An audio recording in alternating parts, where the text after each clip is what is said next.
Hey guys, how are yous? How yous keeping? Happy Halloween. Well, almost happy Halloween. Um, I don't know if any of you seen, we did a cool little collaboration thing with the Pixelogic streamers. We all did pumpkins and I did a render of everyone's pumpkins together. You can catch it over if you go to any of the like Pixelogic's Instagram page or anything. You can see it there. And you can see this guy. He's rendered amongst a bunch of the other streamers, and it turned out pretty cool. So make sure and check it out if you haven't already.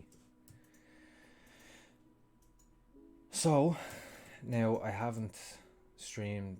I haven't streamed on my own channel in a while. It's kind of nice, just relax.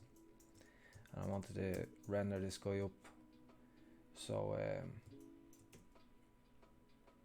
I haven't, because I hadn't got the chance. I was doing the render with everyone else's. I hadn't got the chance to render this guy on his own. So a bunch of people had asked me about doing a render, kind of tutorial, if you like, or just show how I go about rendering characters. So I kind of have this set up a little bit.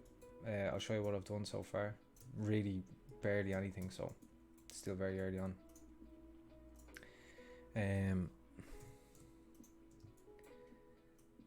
Let's see here. So I just created I can do this actually. You know what? I'll do this again so you can see. For any of you who haven't done any of this before.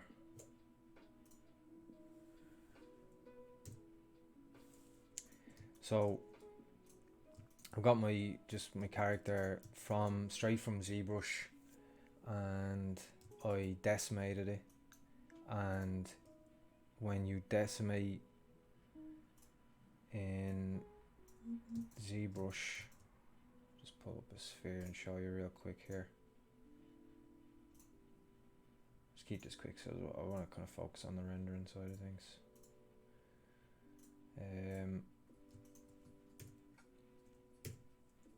As you can see there, like, you know, your character has a bunch of subdivision levels, and it gets kind of heavy. So, you know, you've got millions of polys, and that's going to be pretty heavy in Maya. And I'm rendering with Arnold in Maya, so it's going to take a little bit of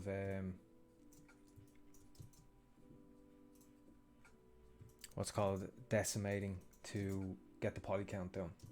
So say you just colored this,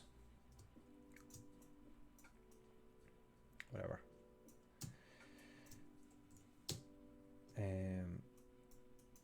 Say you colored it, and you can go down to the lowest subdivision, go into UV master, quickly unwrap it, and now you can use this as a texture. You can go into your where is it? Oh, it's up here, sorry. Multi-map exporter, and export texture from polypaint. So you just click create all maps. If you've got one subtool, then you can just create maps. If you want to export all your maps from all your different subtools, you just come down here and click turn subtools on, and that will export the polypaint on your, after we've UV'd everything. For this case, we're just auto UVing because it doesn't matter. We're just doing like a still render. We're not trying to do anything production ready or anything. So we can create all our maps here, and then go into decimation, and you can pre-process. Sorry, actually I should. Then you want to go up to your highest subdivision on all your objects. You've also got this button here, all high, under your subtool palette, all high, and that will put all the subdivision levels of all your objects up to the highest. And then you can go in and hit pre-process. I'm only going to need pre-process current for this silly example, but obviously for the pumpkin or whatever character, you've got multiple different subtools, so you can pre-process all, and then you can decimate I usually kind of pick a decent value, decimate all, and then if something's too low or too high, just go through the subtools, and switch this up and down to whatever you need. It takes a bit of like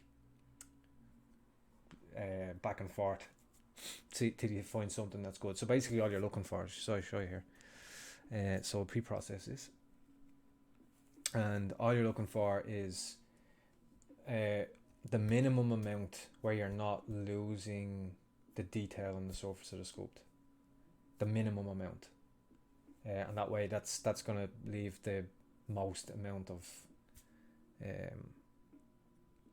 RAM and stuff left over when you get into Maya, so you're not using up all your power.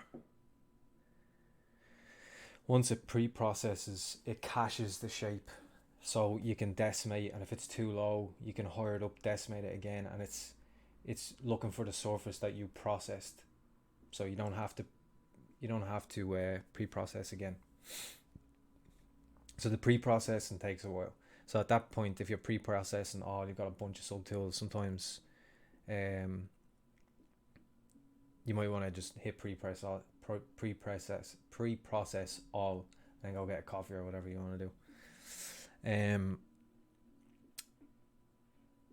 And once it goes through this, then you can just hit decimate, and it will decimate the sculpt. So let's just go this. Well, I guess we can wait for a minute. In the meantime, how are you all? J Breath. Wait. Jade Bray. Why do you always have complicated names? Inspire 3D. So that's easy. How are you? How was your day? How's your Halloween planning now? Jade Breath on. Let's just go with. I like it a lot. Oh, the sculpt, I assume, not this. Cheers, man. Yeah, the pumpkin thing for the Zbrush live streams was a lot of fun. It kind of just happened out of nowhere. Just a few people had done pumpkins, and then the rest of us kind of jumped on board, and then I suggested putting together a render.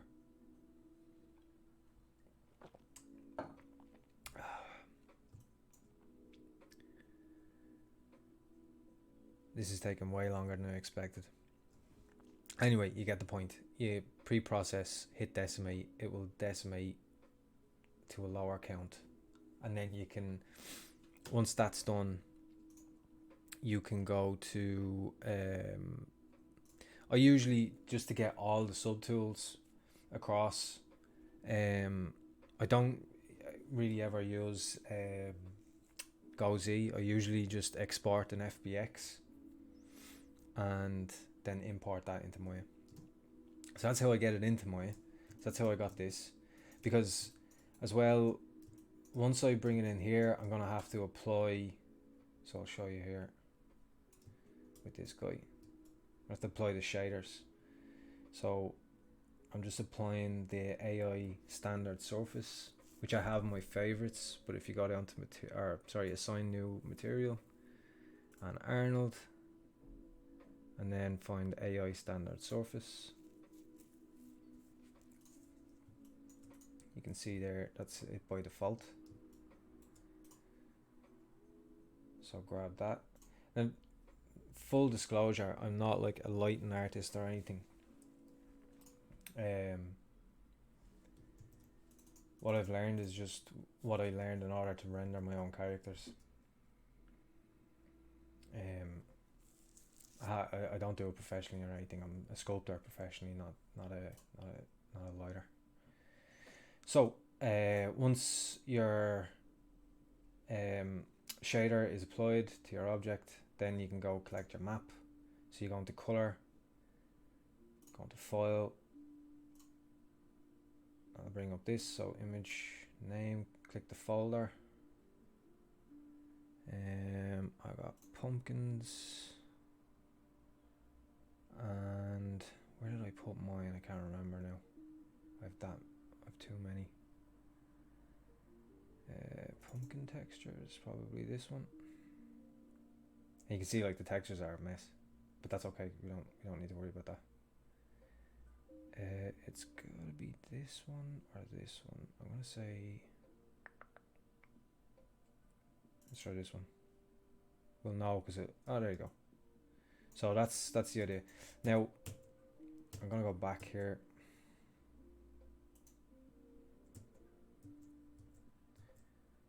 Because another thing I did was, often when you poly paint, like you might not necessarily get the exact color you were looking for when you actually bring that into another render engine, because the material underneath is different, the shader underneath is different, so it might translate the color on top kind of differently. So this was a little bit too red, so I just in the hyper shade, which is up here, this little doofer. It's not opening. Anyway, you don't usually have to do this, but just for the head specifically, I plugged a hue saturation value node that's native to Maya into it, and just lifted the hue a little bit more towards yellow. Super simple to do. There's loads of videos and that kind of stuff on YouTube. I don't want to spend too long on the technical stuff, because a lot of people just wanted to see me putting the lights together and stuff. So the idea on this guy is I want two renders. I want one with a light inside his head. Well, maybe two. I don't know yet. I definitely want one with a light in his head. The other one, maybe not a light in his head, and instead like a dark scene, like he's in a field or something, and looking out at the scene in my head is. So this is actually kind of the approach that I have to lighting. I always go with like a narrative based idea rather than just a display. So some people will render with the intention of just displaying the shapes that they've sculpted. So it's almost, if you imagine like what you would do with lighting in like a museum setting.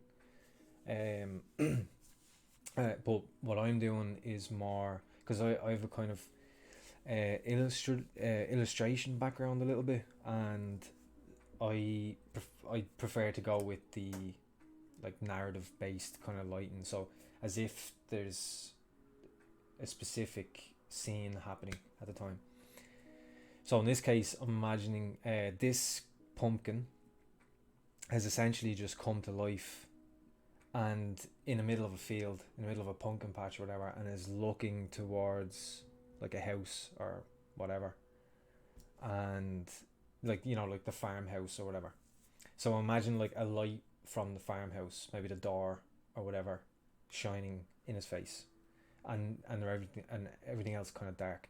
And if I can, some like moonlight, like an impression of like moonlight from the top, which is going to be kind of tricky, but we'll see.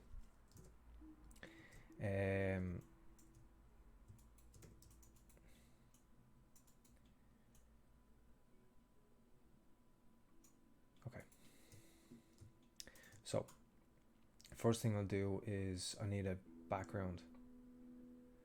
I'm not going to build any background or anything. Sorry, I need a cube. I'll just make this larger. And I'm going to get rid of, for this case, I usually just get rid of all of this and the back and front, but for this case I'm going to try just get rid of these, just because, no artistic reason necessarily or anything, but I'm going to snap this to the floor. Where's the floor?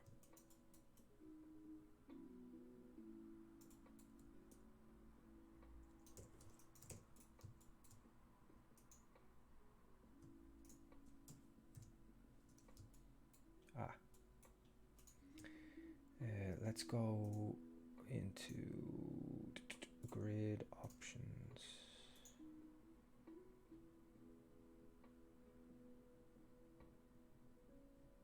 Ah, screw it.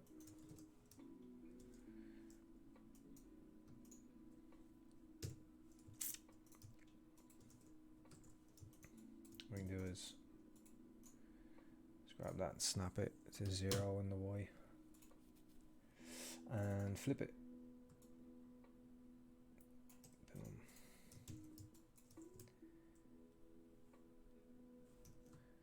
Just freeze and reset the transforms, and now you can just give it a bit of that. No.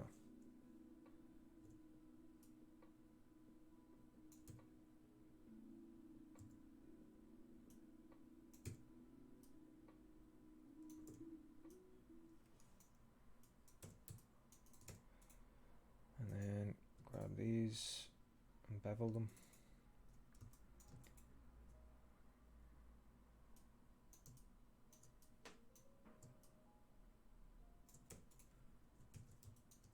And then take that and smooth it. That'll do us now. Apply a shader to this. I should really actually just optimize the scene because I deleted a bunch of stuff. Just keep it clean. Always keep your scenes clean. Half-Talls, hey, how are you? Been a while since I've been able to watch. Yeah, glad you could join. Yeah, I haven't been able to stream on this channel for quite a while, which is a bit unfortunate. Just because I've been busy with work and stuff.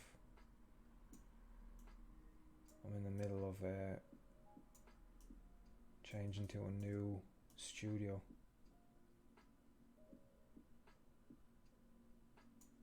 and then just like Pixlogic stuff and all that, so I haven't had too much of a chance. While also obviously trying to maintain some sort of social life-ish, as much as you can at least. So I'm gonna go with just like a dark background, but I'm going towards the same, like a green, because I'm thinking like color palette wise, like I want his head is orange. I want his head to be the focal point, obviously, and so I'm going with the same color hue as the rest of the character, and just keeping it dark. And you can see there, like I lowered the saturation a little bit. Like I don't want the background to be, in this case, at all taking focus, and also just the scene in general will be overall quite dark. The first render at least. The second render maybe I'll go with something a bit more traditional, I guess. So let's go into Arnold light, area light. So we'll get something real quick here, and then we're going to want to see what it looks like. I'm going to switch this to a disc because I want like a spotlight type. No, actually, let's go with quad.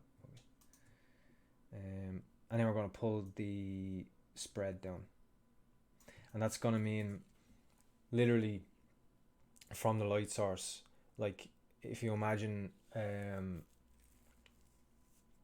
like a torch, like you have a soft light coming out and it spreads and has like a fall off to the edge, or it has like it's, if you tighten the spread, you lessen the fall off, so you get more of a spotlight kind of situation.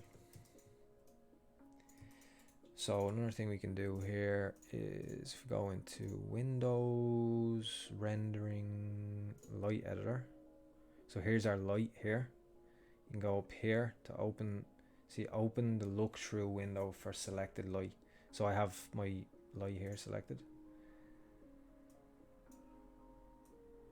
So get that out of the way now. And now you can see this is a camera that's actually, see it's moving, the light is moving. So if I focus on the head, I can actually be the light, kind of, if you like. be the light. Keep doing that. Keep sounding like Bob Ross from time to time. Not that I know Bob Ross, but you know what I mean. You know what I'm saying. Let me know if you can hear me alright. I actually tried to move my mic around a little bit, trying to find a nice place for it. So let's go with something around that area. And we'll keep this just small down here all the way for a minute. Usually, obviously, I'd have these on different screens, but if I take it off the screen, you won't be able to see it. So I'm trying to.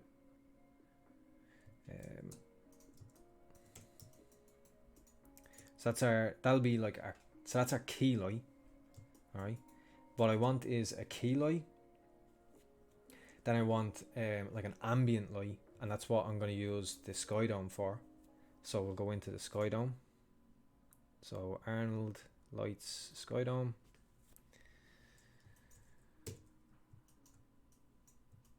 Cool. This I want super low.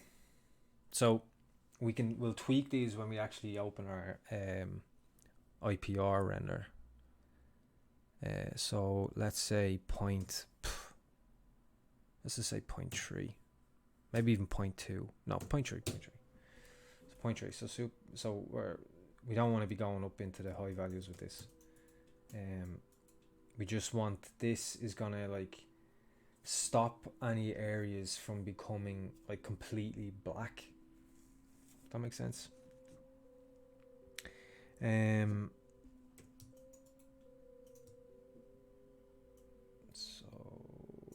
Yeah, okay, we'll just leave that for now.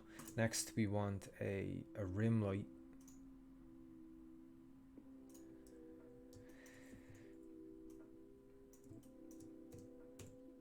And I guess the trick for me, anyway, again, like I said, not a professional lighter, but the trick for me with this kind of stuff is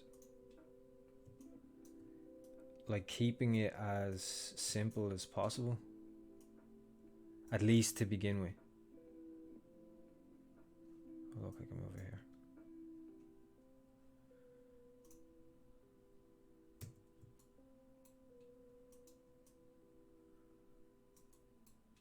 So we'll go over to the opposite side, because this is going to be lighting the left.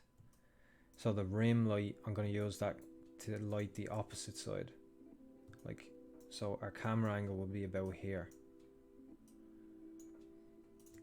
So I'm going to use this to get a nice rim light just here, and on the is that bramble?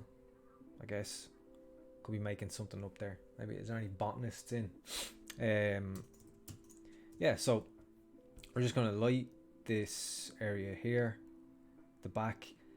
The key light will be hitting here and then fading as it goes around, so it'll start to get darker, and then you'll get that rim. That's the purpose, and that's gonna allow the silhouette, because the silhouette is covered by the key light on this side, and then the rim light is gonna keep the silhouette on this side against this dark background.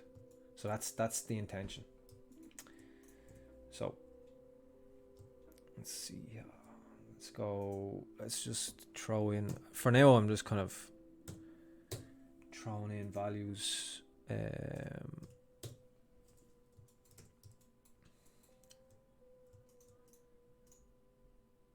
this will go higher on this one. I don't know, 16 intensity, 18-ish again, whatever. And we'll figure this out with the render view. So at this point now, we'll go, now that we have the basic light set up, after this, any more lights I put in are just almost like corrections. Maybe there's some areas that I just want to you know, I might need a little bit of light somewhere, so if we need it, hopefully we won't, because that makes life easier for us.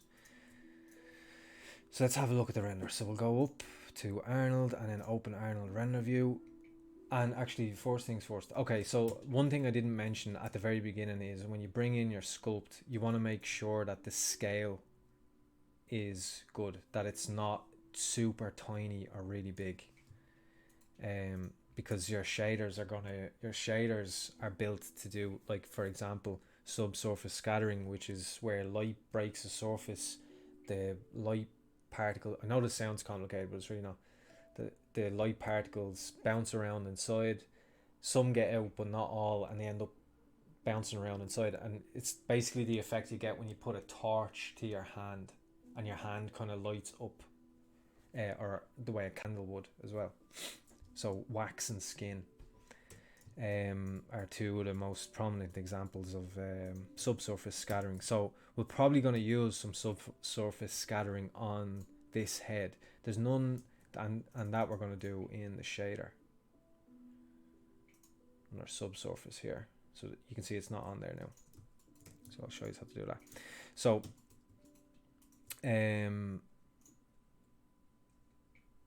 yeah, let's take a look and see what we have so far.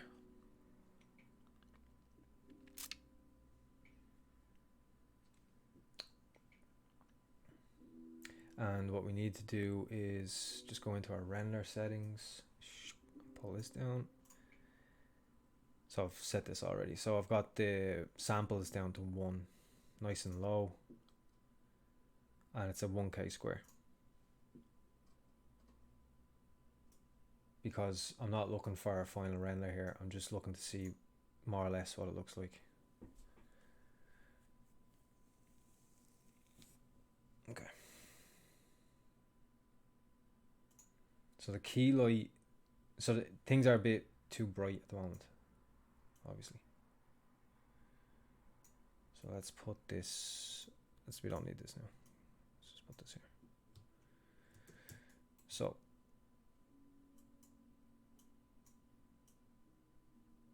let's say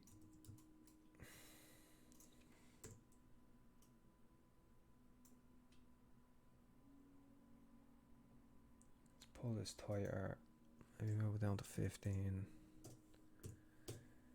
pull in that spread. I know this is going to make it more intense, but so the rim light, we don't want the rim light in the floor here. You can see the way it's hitting the floor. So what we can do is we just click the light, click the plane, go into rendering, lighting and shading,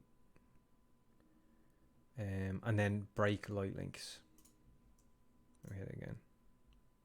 See, it's no longer cares about the floor, so that's good. So the other thing is we now need a camera. So what we can do is something like that. Where are we gonna go? Maybe around here. So by the way, this will show you your frame. This button up here, gate mask, and then we can go into panels. In fact, what I should have done where was new perspective,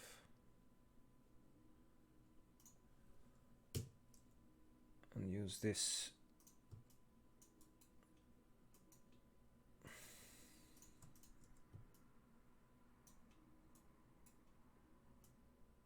Show you why now.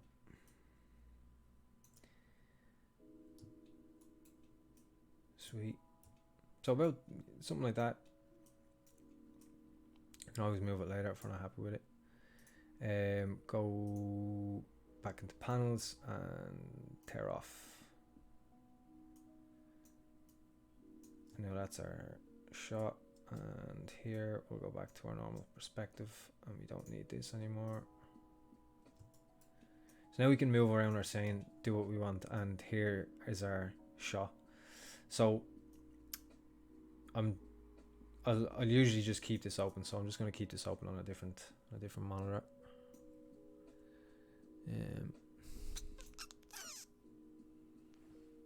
Where is this?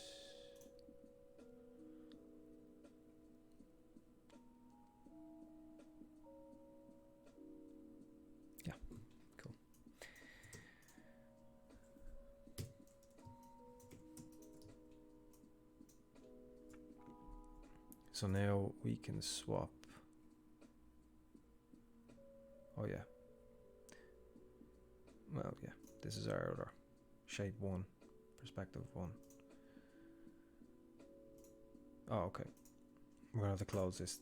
That'll happen sometimes if you create a new camera while it's still open. So I usually just go to that camera when I open it, just to make sure it registers.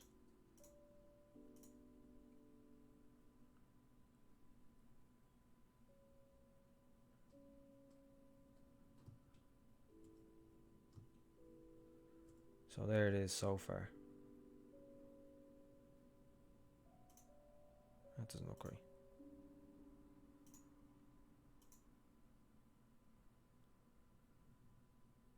Yeah, it'll do. Alright.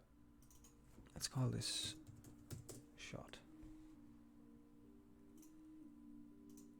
Reopen it again, make sure I'm getting that. Yeah.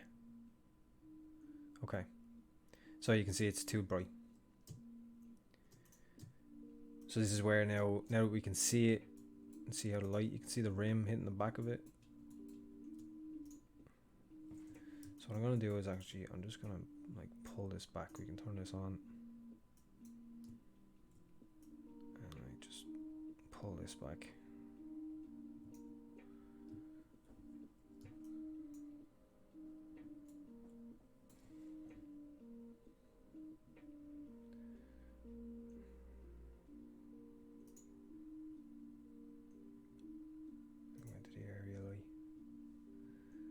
Hopper Sean's in. Hey Sean. House tricks. Let's pull this spread right down, because I really want this to be like a spotlight just right on him.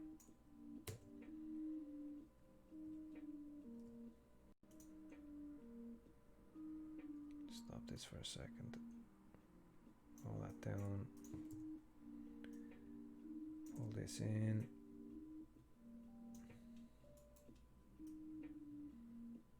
Oh, I seen Sean. I seen you've been throwing out the busts. I'm glad that helped, man.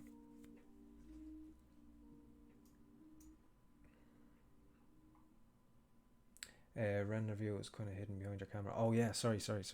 Good shout. So you see it all right there?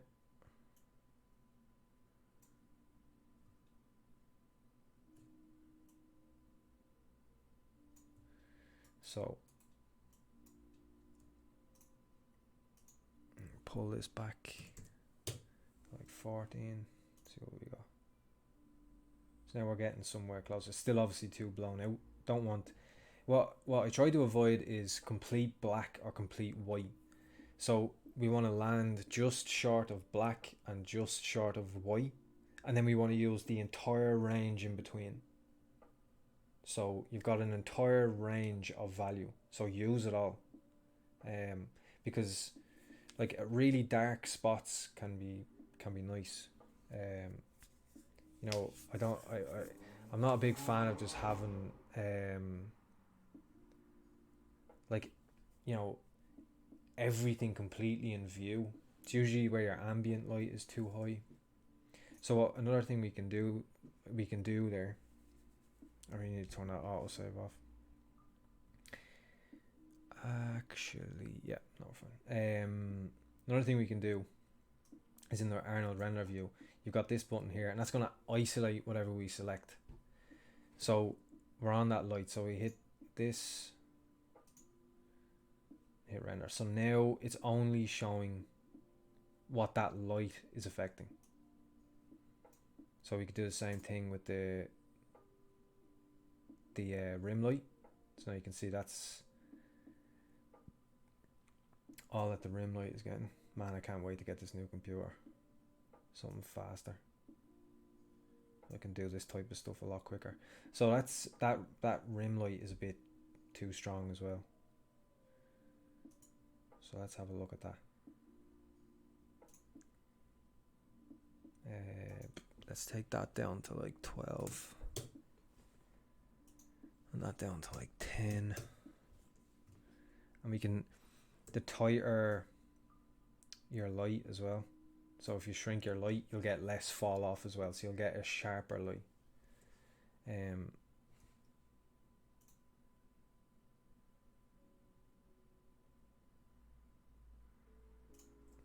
So I kind of do want to get like down around here. So, but I also want to get around more around the back of the head. I don't want to.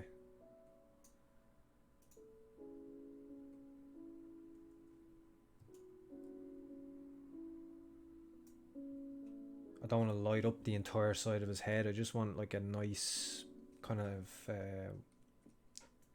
a line. Literally, that's what you call it. Like it's a rim. You want a rim, not light up the entire side of the head.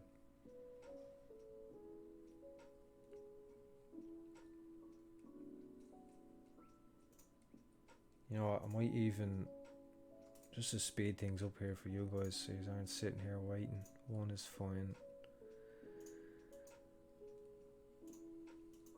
I just do like, I don't know,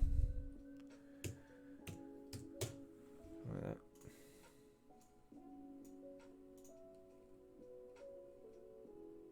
Be a bit quicker.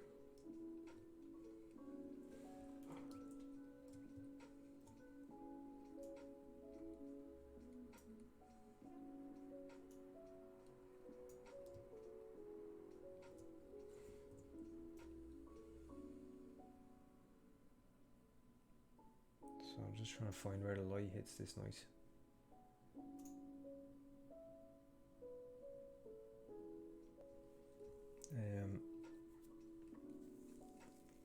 Sean, yeah man, it was fun doing them busts, especially when I didn't have a clue what I was making and just making it up as I went. Yeah, that's the thing, you know. Often you can be working on stuff you do like, you do like the sculpt that you're working on, but like you get burnt out because you forget to just do the art the way you do as a kid. You know, when you sit down, you just want to draw as a kid, maybe. You just have a pencil and paper, or like a lot of crayons or whatever. Like, it's that you need to get back into that. You need to do that again, where you're just doing it for the fun of it. You know, it's very easy to fall out of that.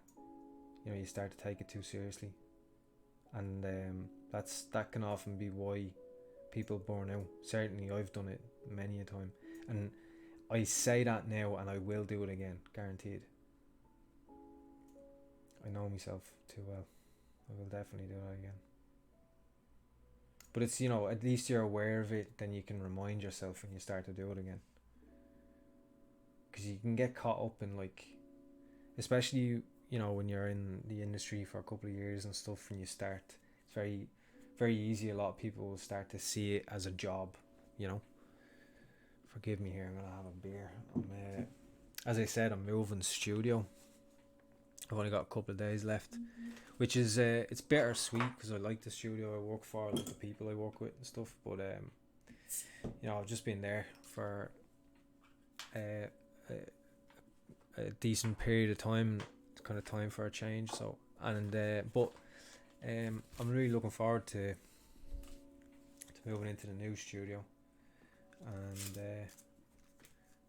so this is like I've still a couple of days to work next week, but this is my last kind of week. So I said I'd finished work today, had my dinner, said I'd do a stream and have a little beer or two to unwind and do this, because this is the thing. Like I enjoy sitting and figuring this part out, like doing some. Doing a bit of rendering and seeing your sculpt kind of in really nice light. I find that really fun. So I'll stop this for a second. So you can see there we're getting more of an actual rim rather than lighting up the side of the head, but it's also, now that it's a bit thinner, we'll just bump up the light a little bit. So let's see now what it looks like without it being isolated. So this key light is still too strong and it's lighting up the background, but that could also be the dome is too bright. So let's see, isolate the dome and see what's happening. Super bright. So that's definitely the problem. That's so handy. And I don't think they have it. I mean, I don't think, like, I use V-Ray in work, but I wouldn't know it nearly as much as I know Arnold. I know Arnold more than I know any other renderer by quite a bit, because I use it for, I used to use RenderMan, but like I didn't get to know all the ins and outs of RenderMan. I really kind of came into my own with rendering in Arnold. I would like to try some other softwares too, but yeah, what can you do? There's only so much time in the day.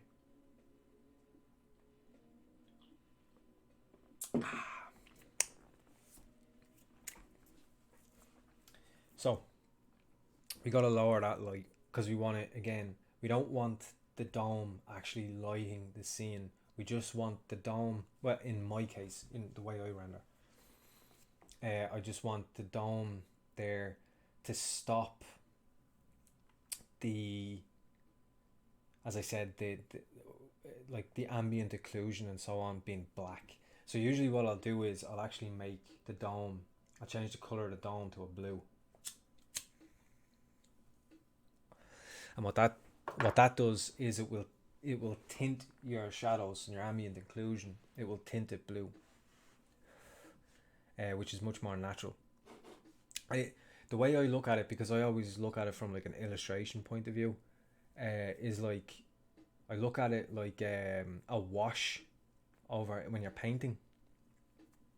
I don't know how many of, like, between like the you guys watching now, or like even the streams with Pixelogic, like how many people have experience, because like I came from like I said, illustration, kind of 2D, and then made the move over to 3D, and I don't know how many people, like what's the spectrum there, what's the ratio of people who do that versus people who just start and go and keep going with 3D.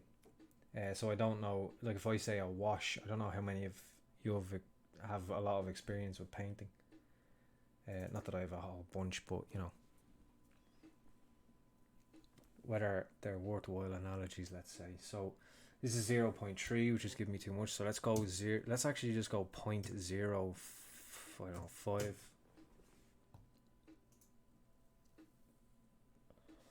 that's a good bit better, but I'd say probably still too bright. So let's go with 0.03.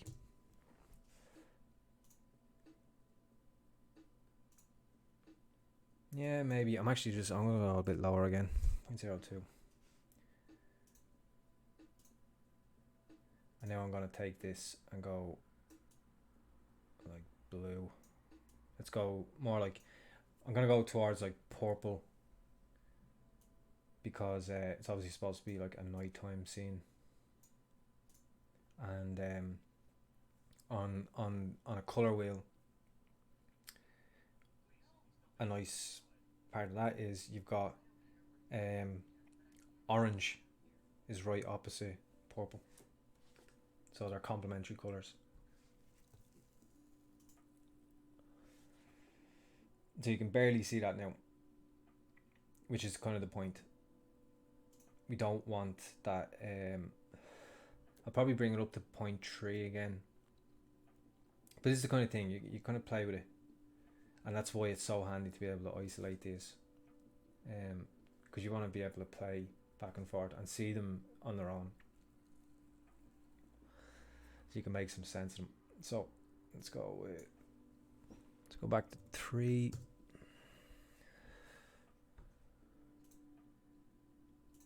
Cool. So now what do we have all together?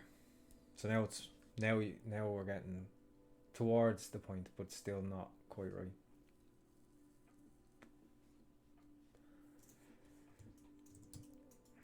So let's see.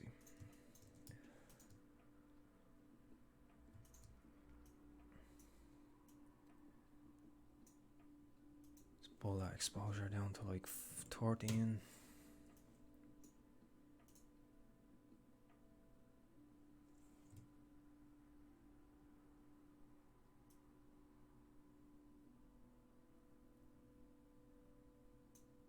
hate when it does that.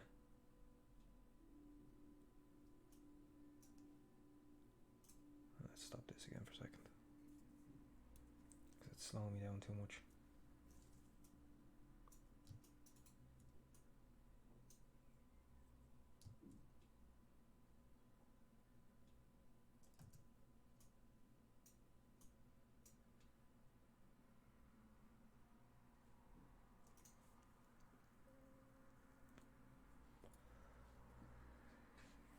So we're starting to get the idea now of like you know, there's like a key light from like a door, like a lit household pointing directly at him.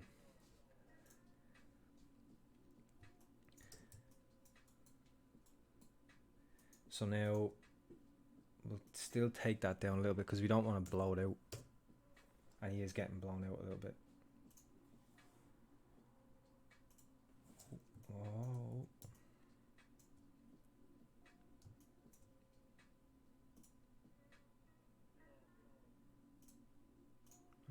Restart that. Don't know why it's doing that.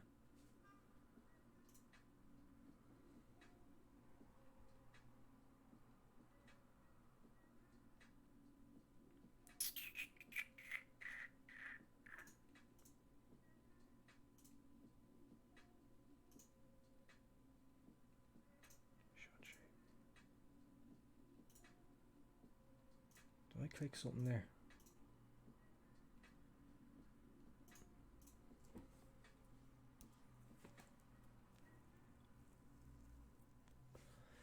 Gonna try add in another light.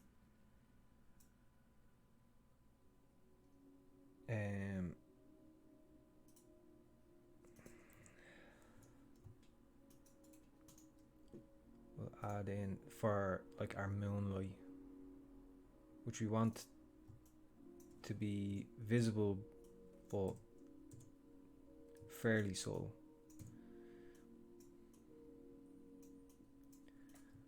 So top down light. Let me close this just so you can see a bit better. Let me know if they have any questions or anything, if you're following along with this okay.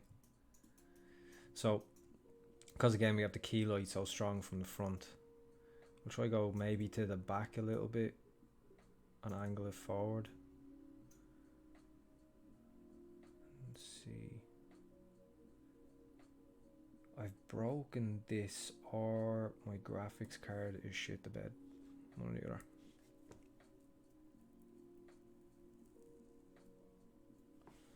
Or oh, maybe I hit something.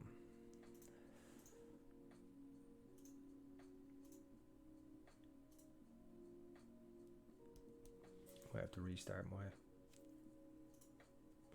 No, I don't want the alpha channel.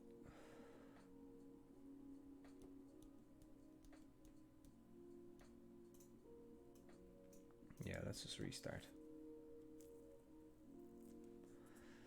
Because of course on a stream is when a problem will come up that I've never seen before.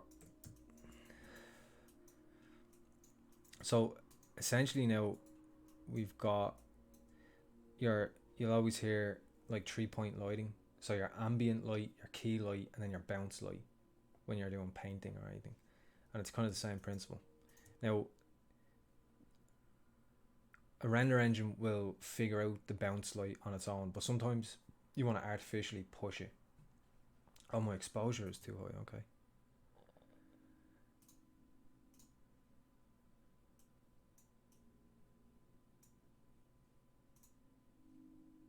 Oh, yeah, look. I must have like dragged that up by accident. Oh, I probably hit, yeah, that's what it is. I hit it twice. Well spotted. Thanks for that, Michalik. You're an old star. Always said it about you.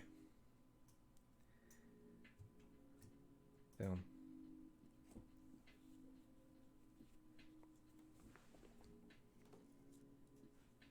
Turn off that isolation.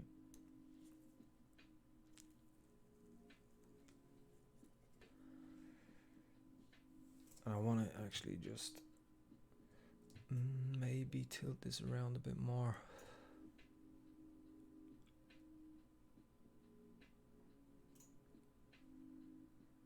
As I'm looking at it, I'm just going to bring this up and our touch.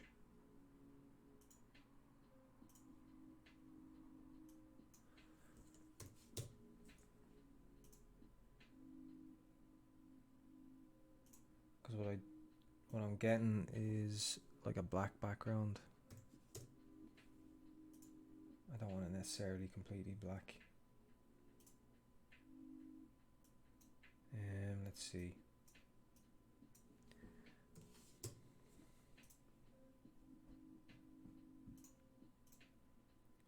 Just make sure I update it. Sometimes if you do a bunch of changes while you're in IPR, sometimes, and then it's not calculating the lights properly anymore. So you have to, every now and again, it's a good idea to update the scene, which you see me do there. You just go into render and update scene, and because sometimes I find it less with Arnold. I found it more with RenderMan, but it's been quite a while. I'd say it's been updated since, where you feel you have to keep pushing up the intensity of a light, and it looks right, and then you update the scene, and that intensity is actually way too high.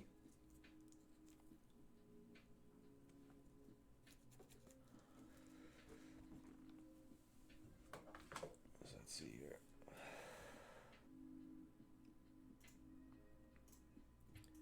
All right, let's bring this up a little bit.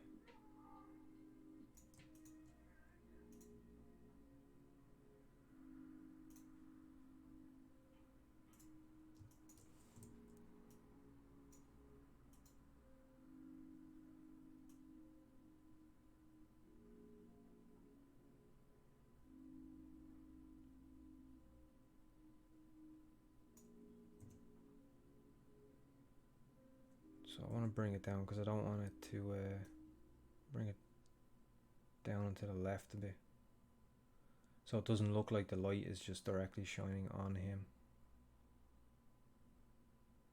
on his face. I want it to be offset slightly. It's a little bit more interesting.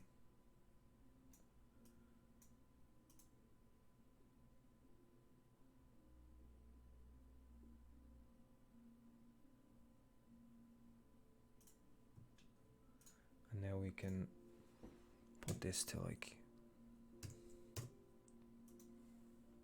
I don't know, try 10. It's not enough. 11.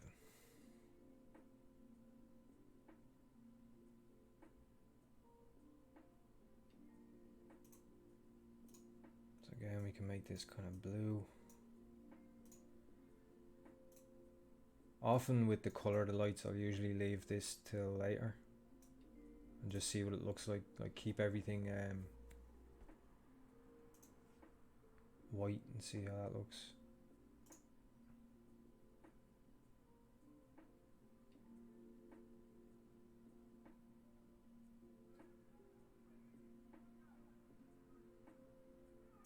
So it's starting to look kind of cool.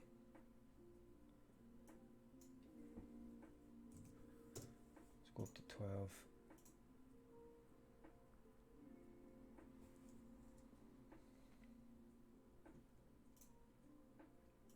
Give this a bit more blue.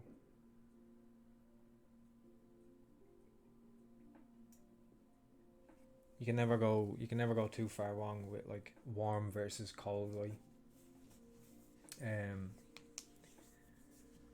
Hopper Sean, did I hear you before saying you were leaving your current job? Yeah, I'm finishing on Wednesday. I currently work for a studio in Dublin called Boulder. I currently work for a studio in Dublin called Brown Bag, and I'm moving to a studio called Giant, and I almost the other day accidentally there's like 3 main studios essentially in Dublin. That's Brown Bag, Giant, and Boulder. And the other day I accidentally said I was going to Boulder, and we had an awful giggle about it, and that was that. But now I'm pure paranoid, and now it's in my head every time I go to say it. So I have to get rid of that. I'm gonna start my new job and keep calling the place Boulder,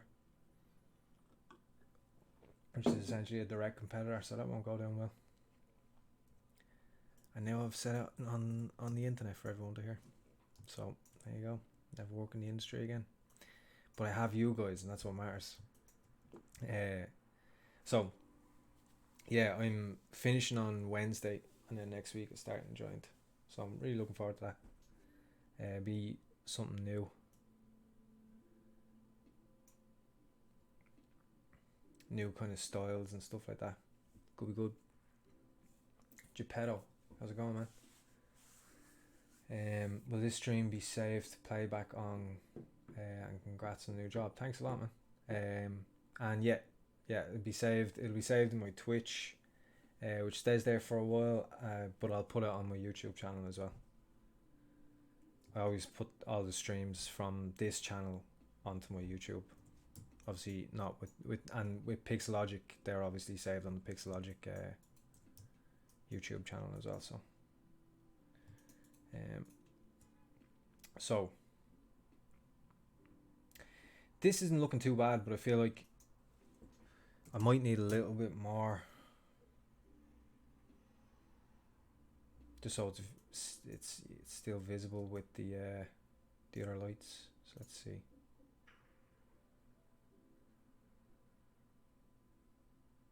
Yeah. I'm thinking maybe having that light in the head now. So I was thinking of doing two renders. One, a more display-ish render, and have the light in the head on. Because it doesn't necessarily make sense that his head would already have a candle in it if he's just like in this setting, if he's just kind of born. But it might just look cool, so screw it. I was thinking as well, maybe like if I put like a couple of small lights, it could look like what do you call them? Fireflies in his head, which could be kind of cool. But it wouldn't make sense for them to give off a good amount of light, like. So I actually have it in here somewhere. This is it, I think.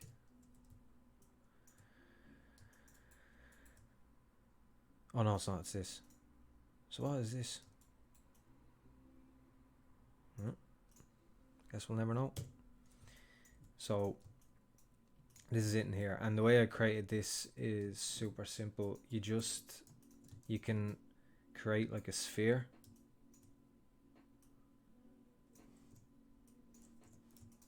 and then under Arnold go into lights, and you can create mesh light, and that will turn this into a light, and you can change the intensity and exposure and all here. So that's how you do that. So I just added one in here so you can see it now.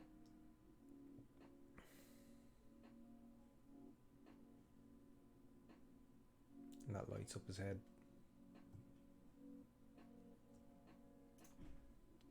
But for the other render that could be cool, but for this one I might just, oh, that's way too low. Might drop that down.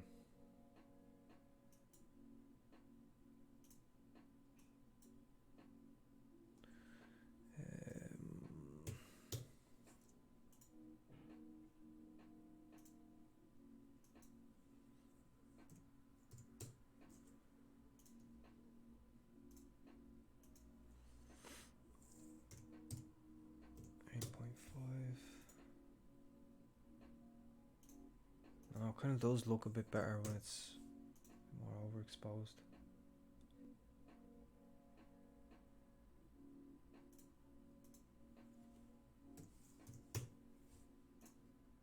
Because from a value point of view, I don't want to light the inside just enough for it to blend with the outside. I want it to either be higher or lower. Lower, you can barely see it, and then it gets to the point where it's basically making it the same as the outside, and then higher is, I don't know about it. I don't know.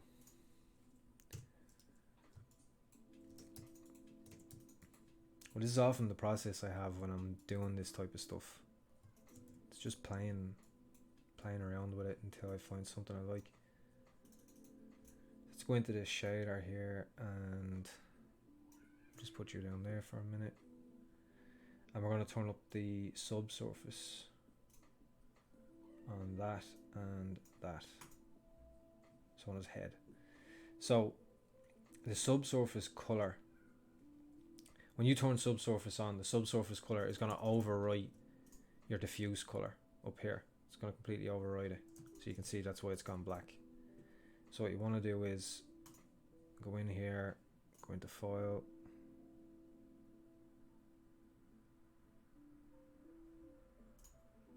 and get your texture, which was this one, right?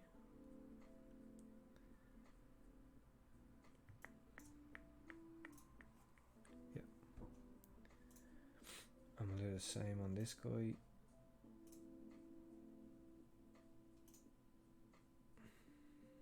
Which will be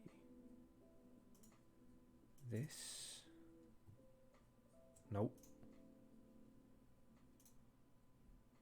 Oh yeah, you can see the thing there.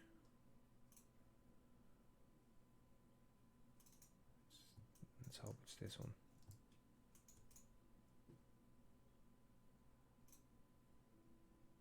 Wait, we can just check which. Select all. Copy that. And then go into the subsurface color. Select all and paste. Yeah, enter. Here we go.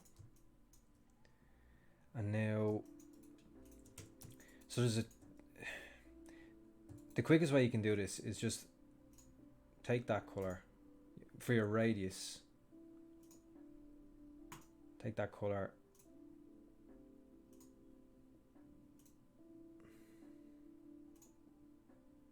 Saturate it. Brighten it a little bit. And that's going to be like, if you imagine, like if you turn the radius to green, saying you were doing a hand, like the torch, the example of the torch to the hand, if you put the radius as green, your hand usually glows red because it's the blood inside your hand. But if you put it green, then that glow would be green. So in this case, we want to take the color of the pumpkin and make it a more saturated color. A more saturated version of that, basically. We can even shift it over to red, maybe.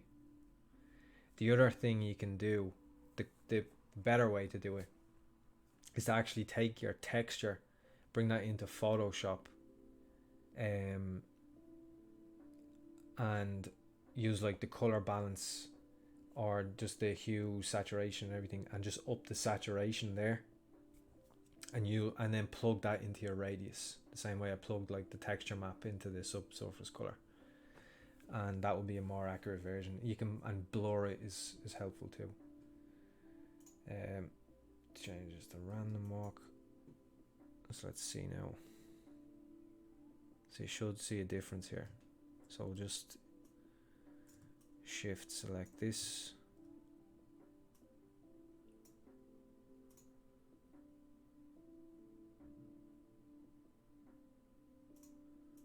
Let's get that light back. It'll give us a better idea.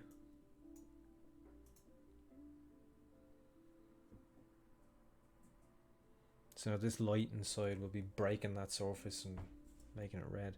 The problem is I don't want this light, I don't want this head, I don't want his head to go super red. And I don't want to lose all the...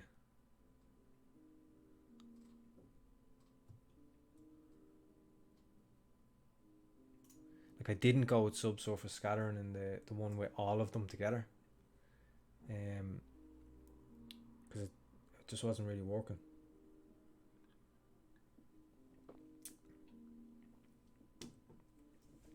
So let's see. Oh, it's saving. Hopper Sean, good luck to you. Man, thanks Hopper Sean. Gent. Yeah, should be cool.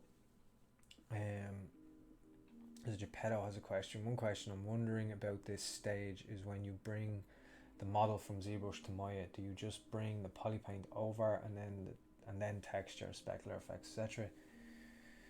with AI standard surface? So I actually I did cover this at the beginning a little bit. So the idea is to quickly go over it, but if you can rewatch the video when I upload it, and you can, that way you can follow it a little bit. It's right at the beginning. So so I have my sculpt. It's got multiple subtools. They've all been subdivided and they've all been painted. So what I do is I take all the subtools down to the lowest subdivision, and you can use all low under the subtool palette. Then go into UV master, UV everything if you haven't been working on a UV'd model, in which case your UVs are sorted for you, obviously. Once everything is UV'd, go right back up to your highest subdivision, and I'll just show it real quick. Once you're back up to your highest subdivision, go into decimation master, click keep UVs and use and keep polypaint, and then pre-process it. You can set this to whatever is required. You're looking for the lowest poly count without losing any surface detail.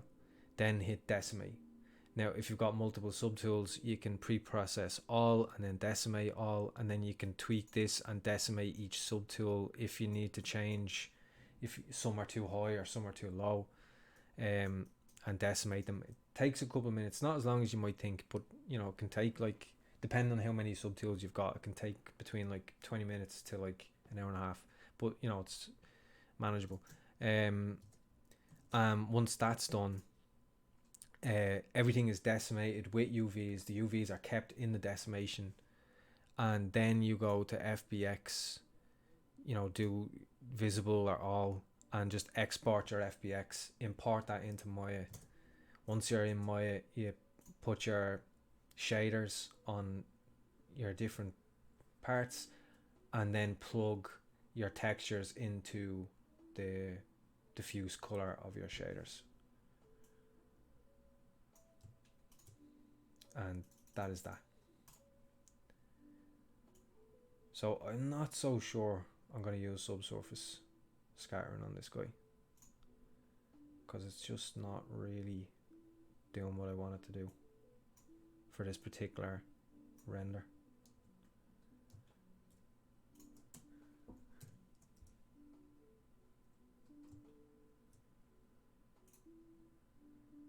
And you should let me know, like, because I always think, like, sometimes I watch streams and it's just really clear, and which is completely understandable, but it's really clear that the artist has already figured out everything they're gonna do before they start, which is good, which has pros and cons, I guess. The pros to it is you get the whole process and you get it quickly and you get it efficiently.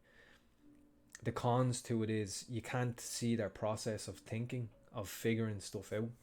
So that's why I try to, you know, if I want to do something, I'll just, like, and I have time to stream, I'll just start streaming like I did tonight and just figure it out and talk you through what I'm doing, what I'm thinking as I'm changing things, which has, again, its pros and cons. You can actually see the process of my thought, of why I'm doing certain things, but at the same time, obviously it's not as quick or efficient because I'm changing my mind on certain stuff or whatever. So let me know what you prefer. I mean, I guess, other people do that, I do this, so maybe it's good to vary it. I don't know. So I wonder, no.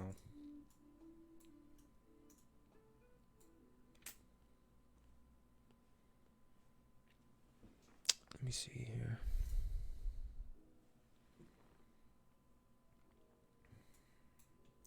I might need to use this ambient light a bit more.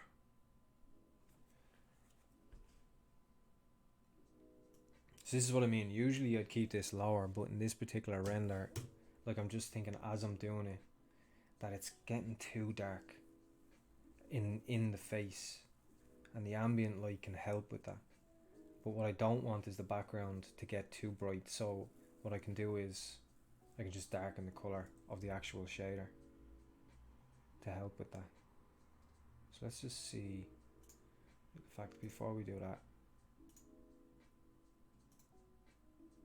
let's get this real dark.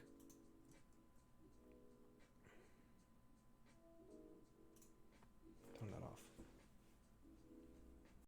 I'm not liking, so that random idea of having like an edge, like, well, actually maybe it's just that the bevels are too tight, I think. Oh, and it's not, that'll help, it's not subdivided. There you go. This is annoying me, this like line here.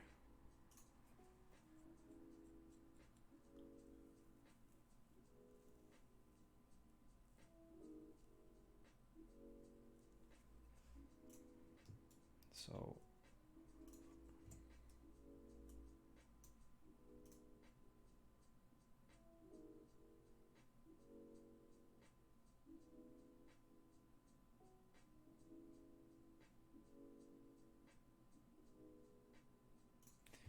let's see in ZBrush here, because do you know what, I had this kind of background, or like a panoramic type thing. Maybe in here. Or I deleted it. Who knows?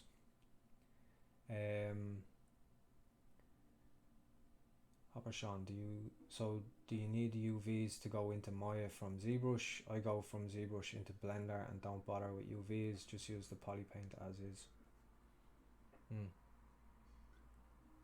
So the thing is, you can export like an FBX or OBJ with no UVs, and it will carry the material with the polypaint across.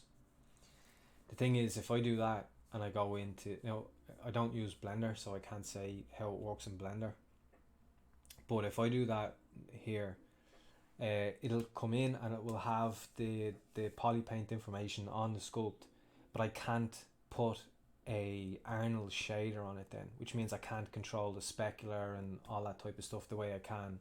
And because it's using the Arnold render, if I use a different shader than an Arnold shader, it's not going to work. It's not going to work properly with the render engine. So that's why it's better to UV for that, and for most render engines. But I can't say for sure with Blender.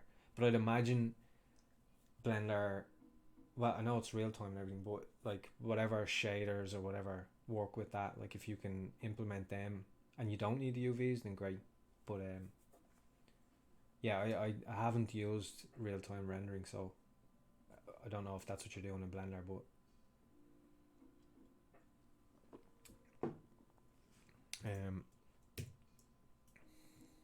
because I work in animation, I don't really I don't generally need to. It's not the top of my priority list. I do want to try it though, both Blender and just real time rendering.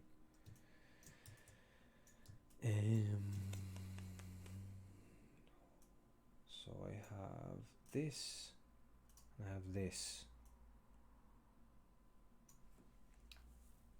which could be kind of interesting. What do you think? Should I include it? Should I try? I can actually show you how I get this into Maya actually, so let's do that. So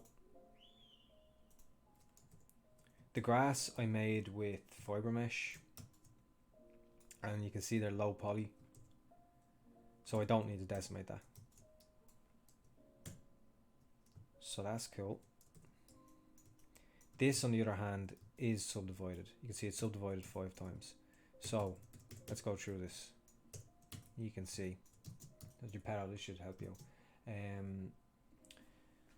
Geppetto was saying, brilliant, thanks man. So do you don't ever really bring over displacement maps, just the decimated FBX? Exactly, yeah, it's a lot quicker than having to plug in displacement maps, and displacement maps are actually super heavy, so it doesn't actually make a difference to the scene. Displacement maps themselves are really heavy. Normal maps is another option if it's not displacement. So for those of you who don't know, a normal map will like capture light information and stuff, but it won't change the surface. So if the silhouette is affected by a change, so like say I had like a lump here like that, and that was in the higher subdivision, but on the lower subdivision it's flat. A displacement map will actually do that to the mesh, not to the mesh, but it will actually like show you that it will change the actual surface information, and then obviously then react appropriately to the light, where a normal map won't change the surface at all. So like for example, if you have like cloth, for example, like knitting, and you use a normal map, you'll see all the knitting and it will look like there's light information there and stuff, and a normal map is great for that. Where if you've got wrinkles and stuff, the normal map that are actually like sticking out, oh, you can see that, like wrinkles that are like sticking out and changing the shape, the normal map won't capture those wrinkles, but a displacement map will. But at that point, the displacement map is almost as heavy as just having the actual high density mesh. So if you are doing like, well, in my experience, from what I know, I don't use displacement maps for work or anything, because obviously we're doing stylized characters and stuff, so the displacement map is never required. You'd usually just, you know, do some trickery with the topology to get those in, or your normal maps is good enough, or whatever. You don't need to use displacement or any super high poly meshes. Sorry, I'll do this while I'm chatting. Where in this case we're just doing a still image, all we need to do is decimate. It's essentially the same, just less time consuming. So hope that answers that. So we're taking this down to low subdivision. We've actually got polypaint information, so we might be able to use the polypaint if we go into UV master here, use polygroups, and then unwrap base the polygroups, which will separate this bottom polygroup into one big circle UV. Same with the top. The problem is, like, you'd want to create a seam here so that lengthens out and flattens, which I'm sure you know if you know anything about UVs. So let's see, does Zbrush figure that out? I don't know if it will. Who knows? Flatten. We can't flatten. We have to work on clone. Flatten. Yeah, it did. Bang on. Awesome. So now this is UV'd. So now we go back up to subdivision 5. There's no polypaint information on this, which I thought there was. So this is going to be pretty dark, so we don't have to worry too much about like getting fancy with the polypaint. Let's just do something like that.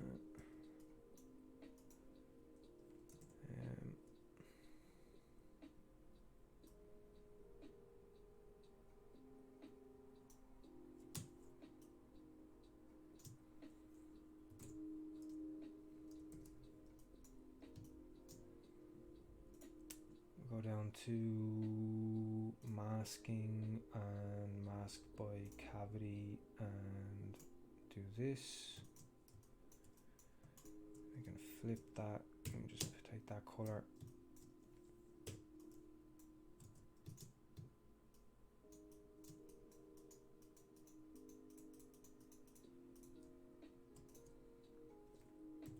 Take this color. Just all we need to do is really just vary this a little bit, I guess.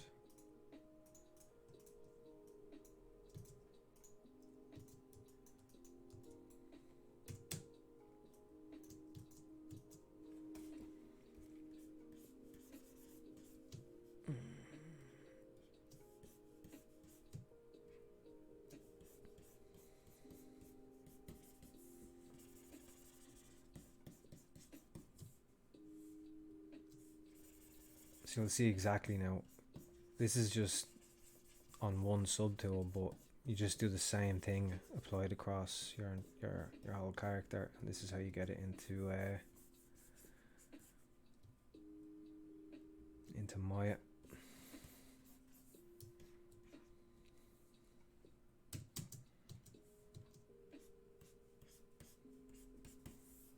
I mean, super rough here. Obviously, usually I'd pay a bit more attention to my poly paint, but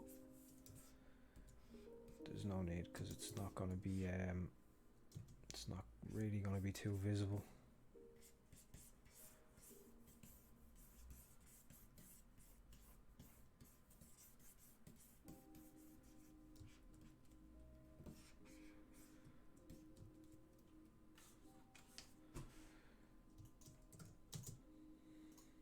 See if this works. I don't know if it will, but anyway. In terms of works visually in the scene. Okay, so I've got the UVs done, the poly paint is there. So now we're going to decimate. We're going to keep UVs. We can pre-process current. This is going to process and cache the surface information in the highest. If you do this, the problem is if you do this in the very lowest subdivision level, it will cache the shape of the polygons. So no matter what you do, when you decimate, you'll see the shape of the polygons. Like it'll be high density, but you'll still see that shape because it'll just capture the direct shape information. So that's why you need to go up to your highest subdivision level. So that's done. And you see decimate. So see if that's done. So now, just looking at it, bring this down, decimate lower, see what happens. And you can see that's starting to, if I turn off the poly paint, that's too high. I don't know if you can see that. See the polygons?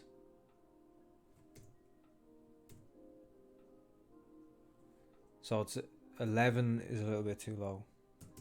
So let's see what's 14 is like. Or back up at 18 at that point.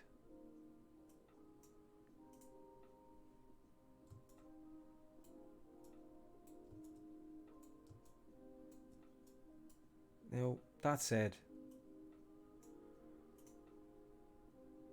that's actually not. That's fine. That's fine because we're not in close to it. It's gonna be dark.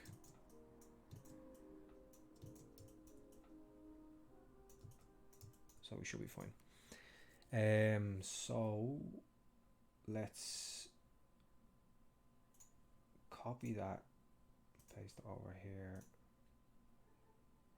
and our grass. Let's do the same. Oh, we don't have that color, right? Let's just take like this color.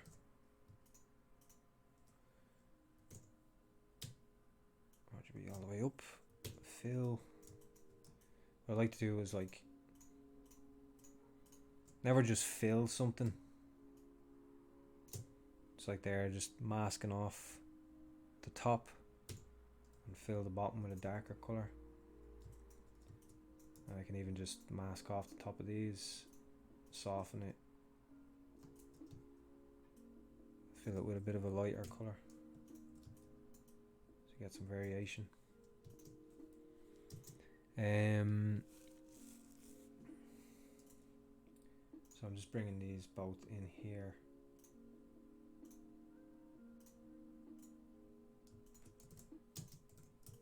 So I know I moved this up earlier because it was messing with something on me. So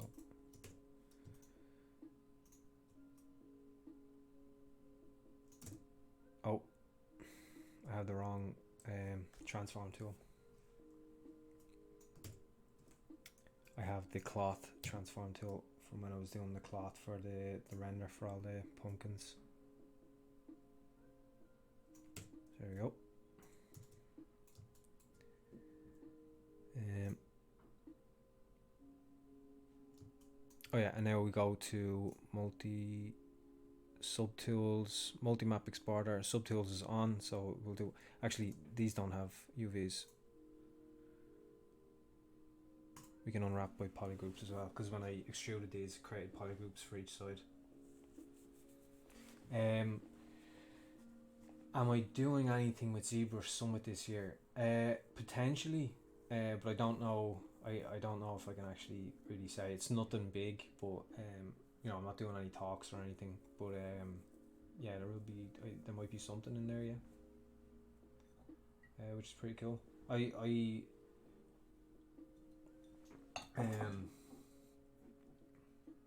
Matt Torrup actually, when I met him last year in LA, was telling me to do the sculpt off, and I said I would, and I was talking to Jamie LaBelle as well. Like top at Pixelogic.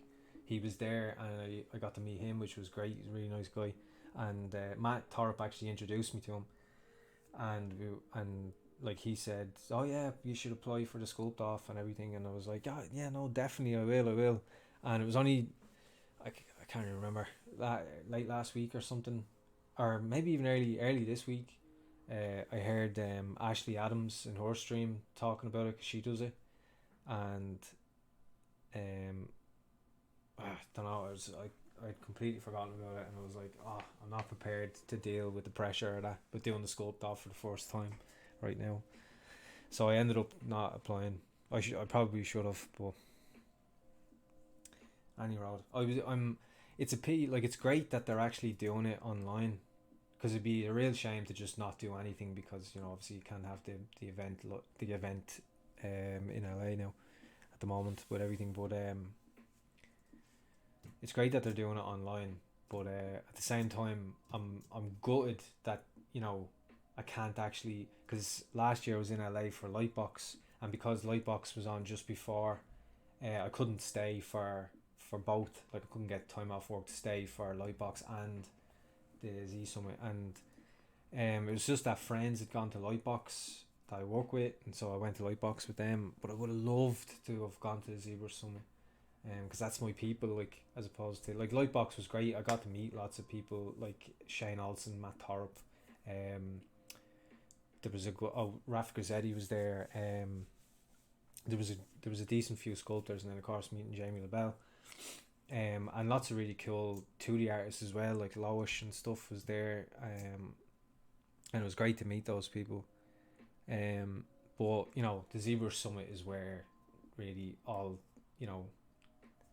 like the ZBrush, the sculptors, the 3D people are, as opposed to the 2D people, which is great to me too. But just get around your own people and stuff. And I would love to have gone, and I was adamant that this year I was going to LA to go to the ZBrush Summit, and of course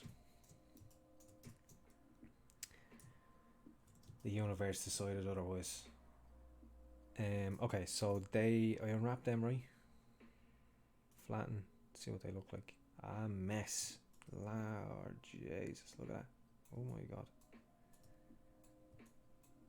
That's interesting. But it'll do. We don't care. Unflatten. Always unflatten. Don't undo. Because it's two different things and it messes up. Don't undo. Just flatten and unflatten. And flatten and unflatten. Or, flatten only works on non-subdivided tools, so be careful of that. Right, so that's that done. So that's the two of them are. Did I check the seams or something? No, I think it's better. So create the maps. You can also, if you want to see, you can go down to texture down here, texture map, and create from polypaint. Oh, Jesus. Okay. Create from polypaint. Oh no, it's because I did something in the UV master and broke it. unwrap that real quick there for me.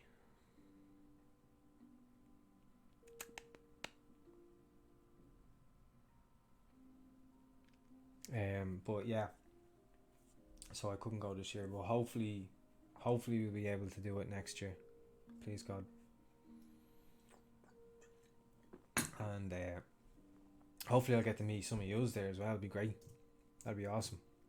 There's so many is now, like actually both Geppetto and Hopper Sean I've talked to so many times now, and like Sean on the Discord and even on Instagram, we talked about like freelance work for a bit, and yeah, so you know, be awesome to actually be able to, you know, everyone, all these people that I've talked to, and actually see them at Zbrush somewhere, and get a pint, sit down, have a chat, face to face. Oh man, I hope we get that chance at some stage.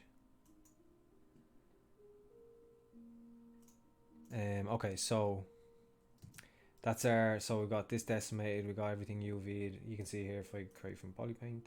Why is it going white? God.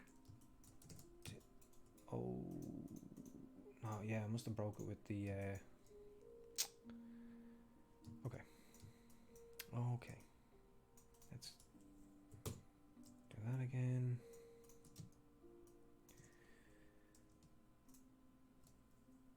Do that again.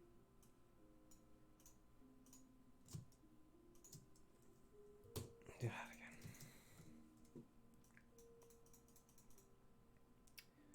Rather than fight it, resistance is futile. There you go. So you can actually you can clone texture, go up to texture. Once it's selected, you're going to want to flip it so that it's the right way in Maya, and you can export it here. So what we're going to do is we're going to multi-map. We're going to create all maps with subtool turned on, so it gets all the subtools, and we can just put it in here. Let's just call it, whatever, who cares, we'll know when we see it.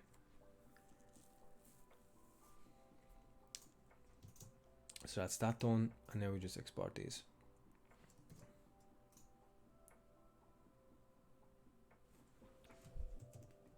Pumpkin base, let's call it. Now these are going to be in the wrong position because I've moved and scaled that pumpkin since bringing it into Maya, but that's okay. We can just we can figure that out. So I'm going to get this out of the way for a second.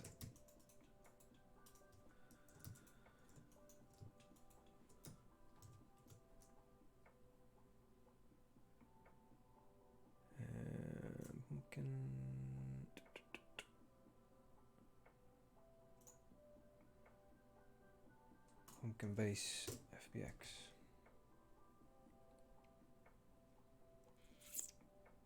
Import.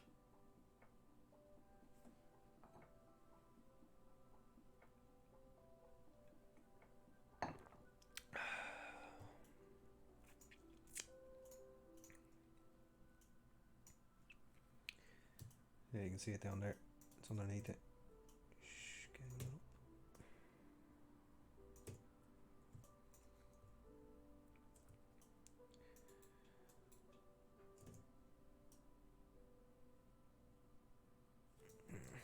Let's place it properly.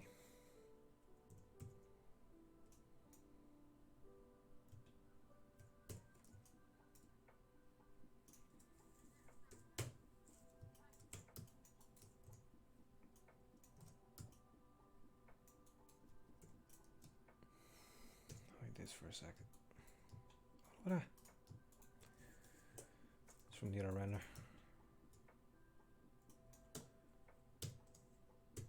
Group them together.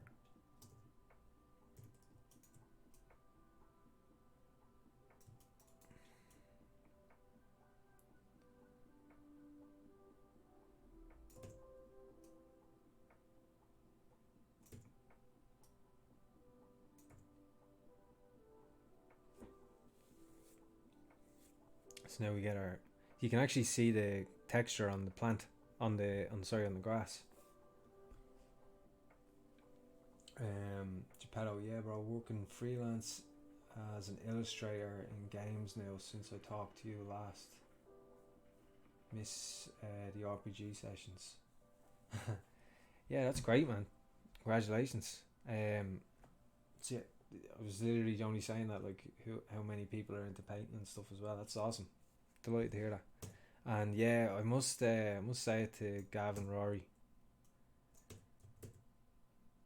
Do another conspiracy stream, conspiracy/CG stream. So what do you think of that? Should we go with something like that? Yeah, it's still too small. Let's see what it looks in the render. We get the textures on it.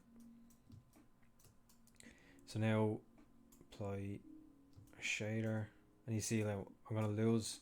So this is where it's come in with the texture on it, but we need to have the right shader on it, because you can see, like, this is the shader that's on it right now is not an Arnold shader, and that's gonna lose it. But we just have to go back in, file, do the usual. Pumpkin. There it is. And there you go. Easy peasy. Same with this guy. File.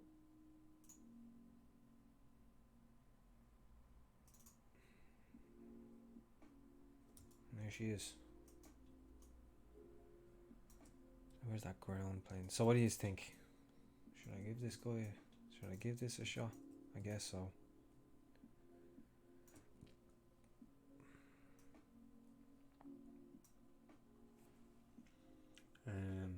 Yeah, watching Rory with his head in the clouds was high quality entertainment. Yes, I love it. He'd love to hear that.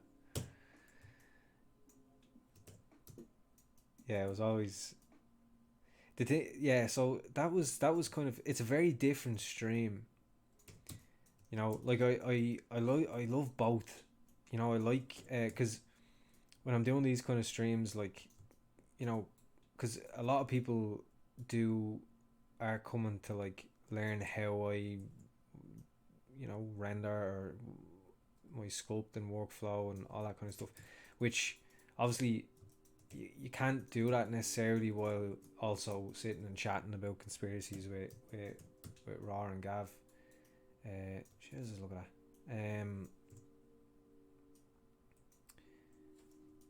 But, like, at the same time, I love sitting and yapping, talking nonsense with Raw and Gav. So there's that too. So I mean, I really need to do both, which is can be easier said than done, especially because obviously they have their own work and stuff that they're doing. So, but yeah, we really knew, because we were really enjoying that at the time. For those of you who don't know, there was a good chunk of time there where I was doing streams with two guys I work with, Rory Bjorkman and Gavin O'Donnell. Rory's more like hard surface texturing, and he does these, like, incredible like not mechs necessarily, I guess you just call them robots, or I don't know, I'm not in it, it's the same thing, but you know, when I think of a mech, I think of like a big war machine with Gatling guns and stuff. It's not that. It's much more. He does very elegant models and whole scenes, and he's a really good texture artist, and now he's learned, like, look dev and stuff.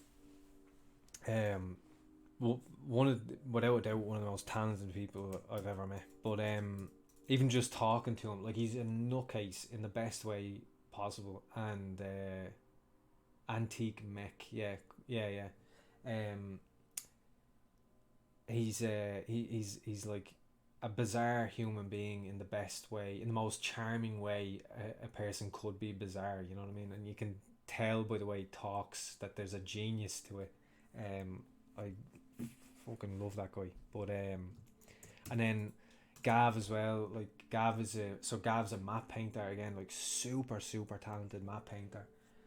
And like always driven, you know, like he's reached like super high level, and yet he still has the same drive like a student has, you know what I mean? Like he still always like he's making tutorials while also watching tutorials, and he hasn't lost any of that drive at all. It's impressive to behold.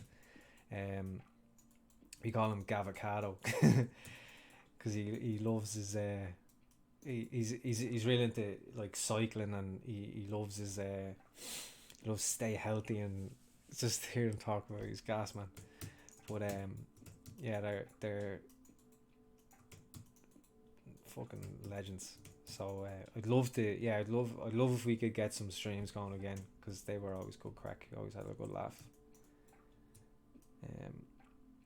Like, yeah, it kind of depends. Like, there's definitely an audience for that. And then there's also sometimes I'd cop like we'd be chatting nonsense, and there'd be people dropping questions about my process in the chat, and it becomes really hard to balance. So really, I don't know, we have to like really separate the two, because I was doing both on this channel. So I don't know how to organize that. I feel like we need to organize it in a better way. So that you know what you're getting. You're not going to come looking for a process on how to sculpt or whatever and just get three head cases talking nonsense. But then at the same time, if you're coming for 3 head cases talking nonsense, and you just see me sitting here going, so then you put the light over here, you're going to be like, what's this shit? It's just Paul talking shit. So that's actually quite cool. I mean, this big blade of grass right through his face is obviously a problem, but there's something cool about this. So let's investigate further. So you can see there, by default, when you put the shader, Arnold shader, the AI standard shader, it's super specular. So just need to pull that back. So again, it's the roughness. So I'll just pull up the roughness, and you'll see straight away here we're getting rid of that, super wet, shiny job. Sean, man, the crack with the trees is gas. Yeah. No, I do miss getting. It was something that we were really into, and still am. But I guess it's just one of those things. Like after a while,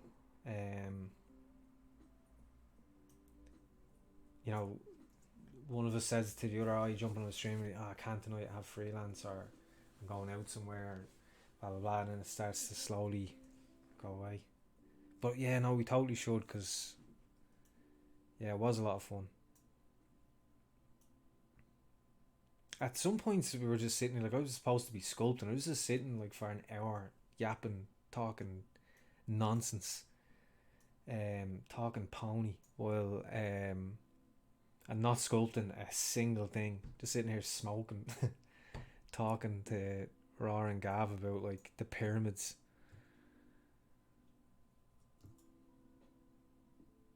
Yeah, I do miss it though. I haven't, and that's the thing, like, because of all this, like I haven't even seen them in ages. I used to always, just when we weren't doing that on stream, like we were doing that out the back of work on our breaks and stuff, so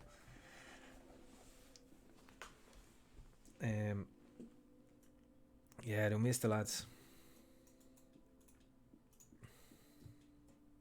But hopefully, well, obviously now I'm starting in a new place, so by the time I get back into the office, I won't be in the same office anymore. But well, all the same, we'll still obviously meet up when we can.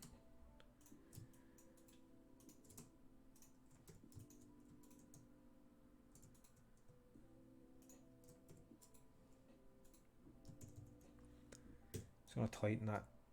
Oh shit, wrong button. That's a bit too tight, is it? Yeah, I think, in fact, it would be good for the more process-based streams, you know, like talking about workflows or whatever. It's actually beneficial to that too, because when you get into that kind of vibe, it can become like stale. Not maybe stale's the wrong word, but like stiff. You know, like you're just going through steps, and there's not as much life to it then. And I found myself getting like that on some streams. Like I'm tuned in to like going through, because I'm like, oh well, everyone wants to know how to do this, so I have to show just how to do this. But like you kind of lose the, because at the same time you want some level of, I guess, entertainment and some back and forth and banter. And I try to keep that up, but even sometimes I get so into it, it's hard to get back out of it almost, even though I'm consciously trying to. It's hard to get back out of it. And those where you obviously, you know, I'm sitting there with the two lads, so it's we can bounce off each other and stuff, so it's a lot easier to manage that then, and keep a higher energy and have a bit of a laugh, because I enjoy it more as well, you know. Even and I assume, especially from what you guys are saying, that obviously people enjoy it. The viewers enjoy it, so yeah, we'll have to. So let's text them. I mean, they probably won't be able to on short notice right now, but we'll try organise one soon.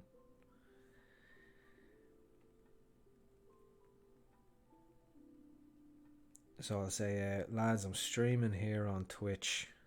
This is the Rory and Gav. We have our own little group. Lads, I'm streaming on Twitch. If yous are free to join in, I'll say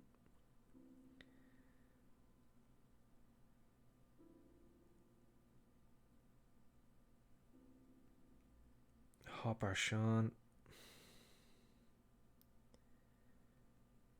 and Geppetto are asking for yous.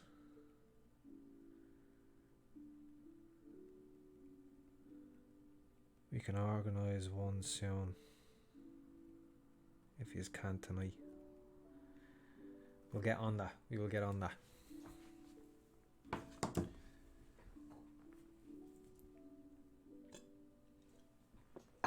Because now we've all sorts of stuff to talk about. There's all sorts of conspiracies going on. So what do you think of this? I mean, okay. Before you say that, because obviously there's some clear issues here. You gotta go.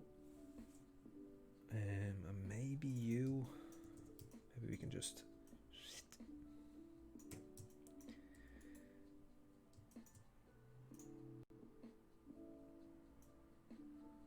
So let's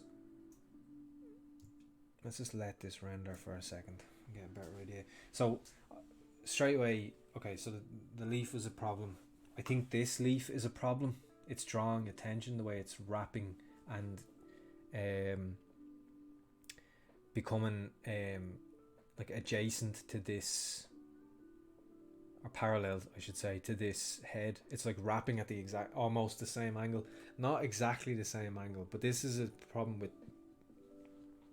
people say, oh, it's a tangent because it's touching. But even if it's almost touching, it's still a tangent, which you can use to your advantage. Where it also, if you do that intentionally in a composition, it creates a sense of tension in that area, and it will draw the eye. but it will draw the eye regardless of whether you try to put it there or not. So if it's not there on purpose and it's actually drawing the attention away from the focal point, then it's a problem, you need to fix it. And that is drawing the eye. Like the way it's lining up with the head, that's drawing the eye. So I'm not going to delete that because it's not bad actually. Could probably do it one or two over here to balance it. But that's causing an issues.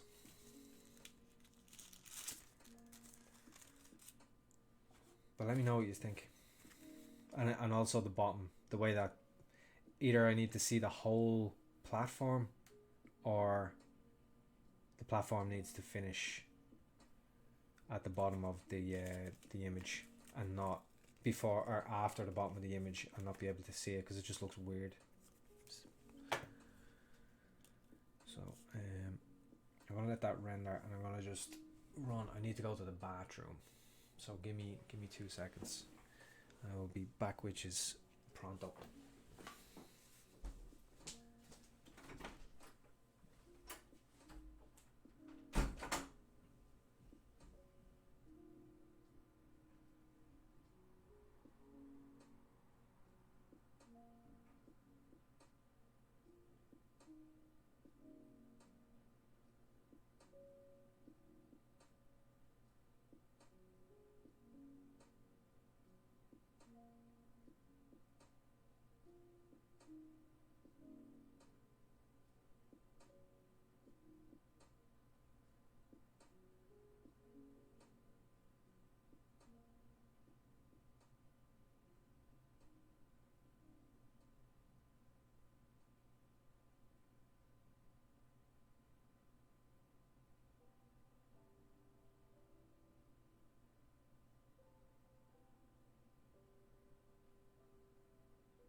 Okay, I'm back. I lied. I did go to the bathroom, but I also went and got beers.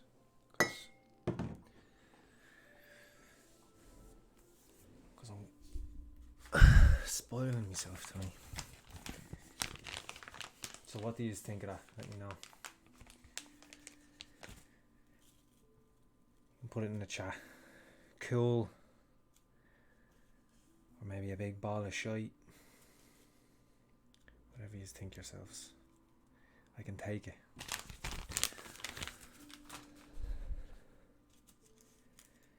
Obviously it's not done. In case that's what you're... Jesus, I've 3 sets, like 3 flights of stairs in my house. I need to stop smoking. Like, I'm not tired, but I can feel myself panting a bit. I'm getting old.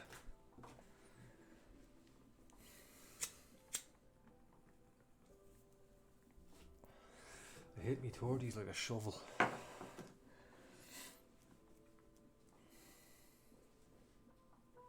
Jim Powell was saying, looking well, nice gradient. Thanks. So, okay, so we're on the right track. Happy to hear that. Yeah, I like the offset light, that it's not just straight on him.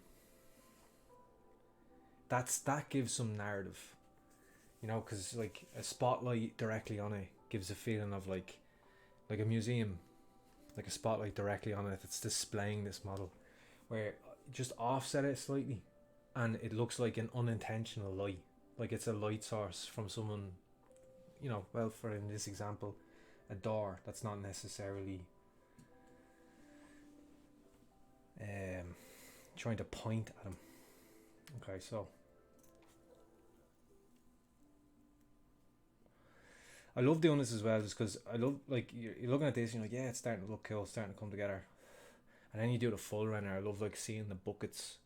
I must watch the buckets, because, like, you know, obviously the difference between this and then upping the samples and higher in the res, you can see all those little details. It's awesome. I think the spec on this is a bit high. I can't tell if it's that or maybe it's actually these. Yeah, these are a little bit high maybe. So I'll keep that there. That's for use. So what are we having a problem with? We're having a problem with this guy.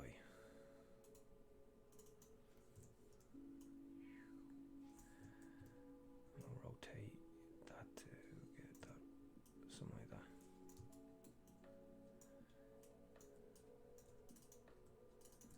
And we'll use these.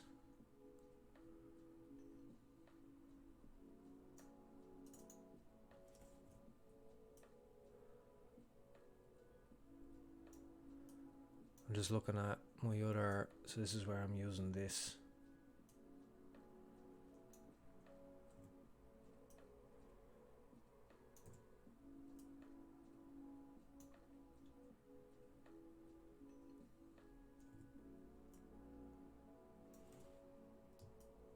To get my composition.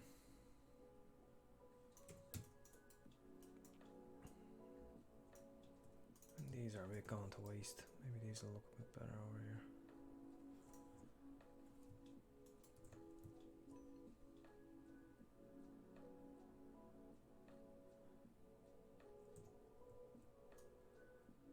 Something like that.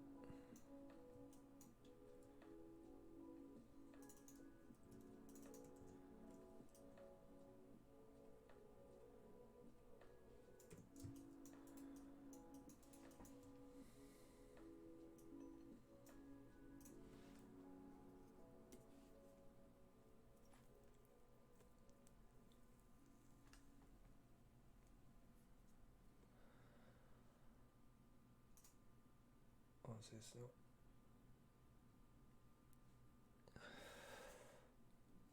Cheek.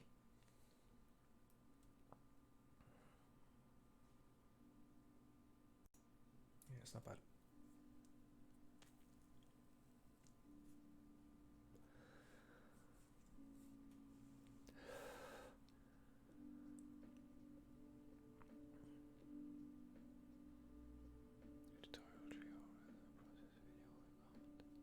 Looks like a Max Grec. Where is this coming from, Geppetto?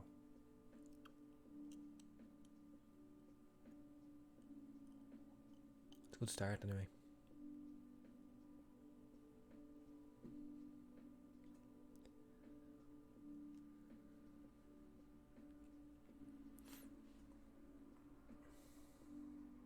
Yeah, one of Max's, yeah. Is that your sculpt?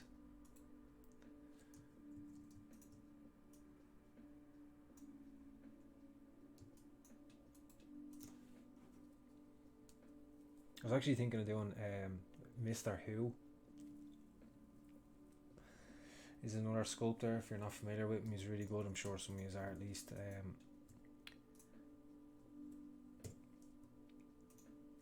He's doing one of Max Grec. He did one of Max Grec's like Halloween kind of things. I think they're a couple of years old now. It's like he did a mummy on a plinth.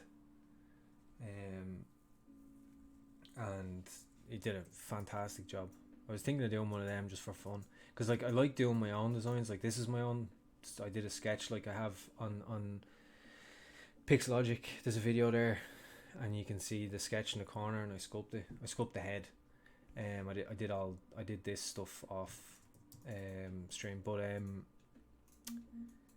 I like doing that. I've done that with a bunch of characters, but sometimes it's nice to just not turn off your brain, but it's a little bit less involved when you can just work off someone else's sculpt, because you don't have to, like, you're not designing on top of sculpting. And I was thinking of doing something like that, like, cause just a little head, like I was talking to you, Sean, about like just doing busts. Like sometimes it's just fun to do a bust.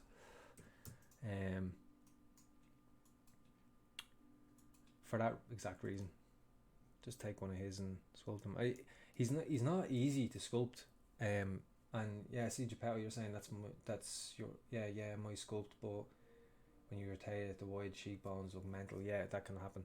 That's what I was gonna say. So like Max Greg's work is kind of, well, some more than others are quite difficult to sculpt because of that exact reason. They're really pushed and graphic shapes. So like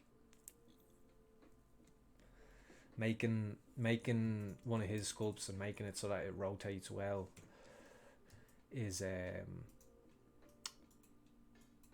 very difficult. There's some 2D artists, some designers, some concept artists that do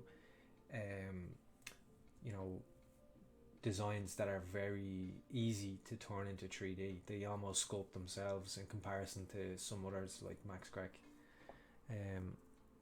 His isn't. I would say his is not like on the really high end. Like his name's gone in my head.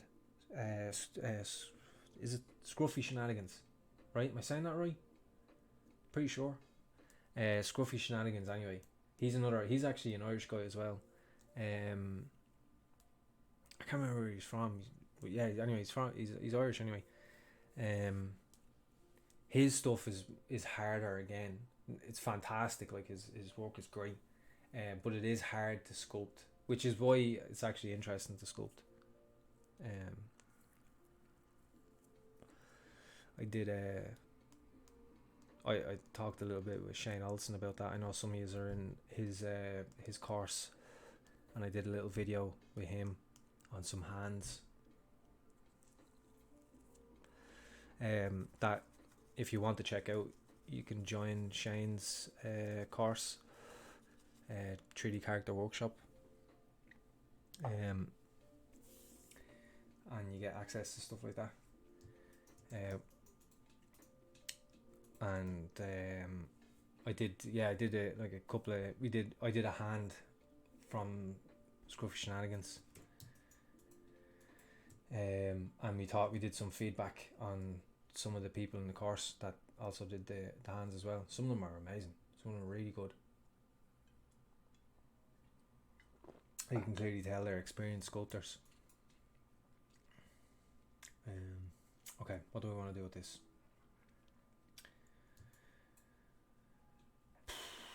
So I don't know, am I feeling this background thing? I don't think it's getting me what I want. So what I might do, this is off right, yeah. What I may do, actually, do you know what? Let's just call this wall. We'll delete that. Create another cube. And this time we're gonna go back to the classic way of doing it.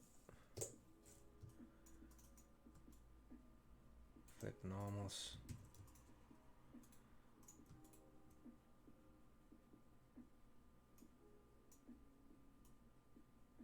Level this bad boy.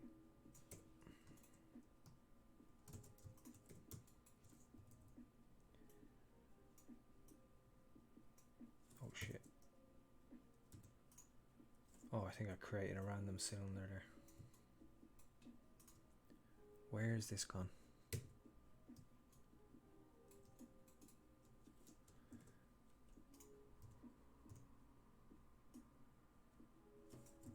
Which way am I in the scene? Yeah.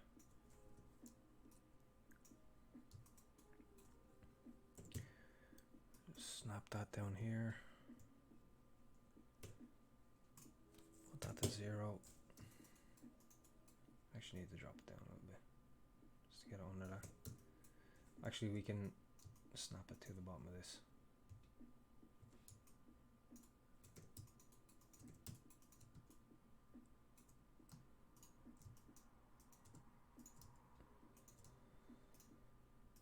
Actually, I tried Blender not that long ago, and just immediately, like, I really want to, and I still do, but just immediately, it's, I think it's almost harder. They say, like, once you know something like, Maya, you can learn something like Blender or Max really fast, because, like, you know what extrude means. Obviously that is true. Like, if you don't know what extrude is, for example, or what bevel means, then you've got a lot of learning to do. But it's also, there's a level of difficulty when you do know a software too, because you're trying to learn this new software, and say you need to extrude something, and I know if I'm in Maya, I can click whatever face, and I can either hit Control E, or I can just shift and drag down. Like, if I just drag straight down real quick, I can do it like instantaneously. Where, and that applies then to like everything else that I know in Maya. So then I go into Blender, and now I just want to extrude something, or do something really simple, or even just like rotate the model, which is different in Blender, and it just becomes really frustrating, because you feel like you're right back to square one. So it's hard to keep that up. That's my struggle with learning Blender at the moment. And I not to say it's not really it's not a good reason not to learn it or anything. It's just me being an ass.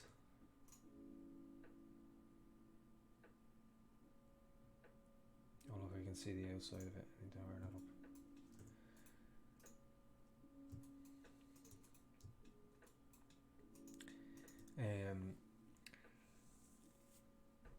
Honestly, man, I'm trying to work my way up to a concept that's been in my head for years now. I can see it in my mind, but trying to get the skill level to make it.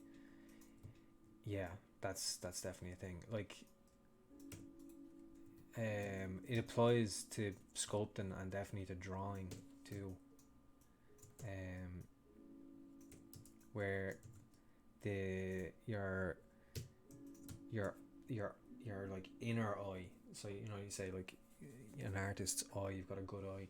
Like your eye versus your ability shifts. They're never on the same level. I actually talked about this before on one of the RPG streams. They shift. They never are on the same level, which is where you get the frustration of being an artist. Is when your your ability is lower than your eye, and then your ability surpasses your eye, and now you think you're awesome, and then it shifts again and shifts again and shifts again, and it'll do that forever. Once you're aware of it, though, it'll shift back and forth. But it can be painful. But yeah.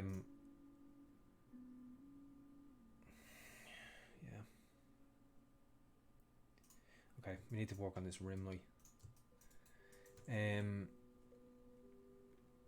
do we need a separate rim light?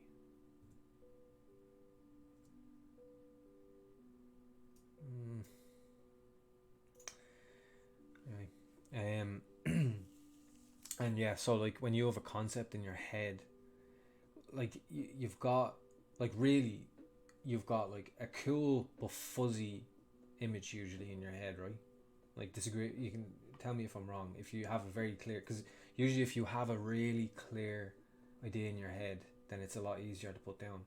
But like, even when you have that, like, you need, what a lot of people are missing at that point is the like pre-production stage, essentially, gathering your reference, putting that all together, doing some sketches, writing some ideas down, and really fleshing out that fuzzy image in your head.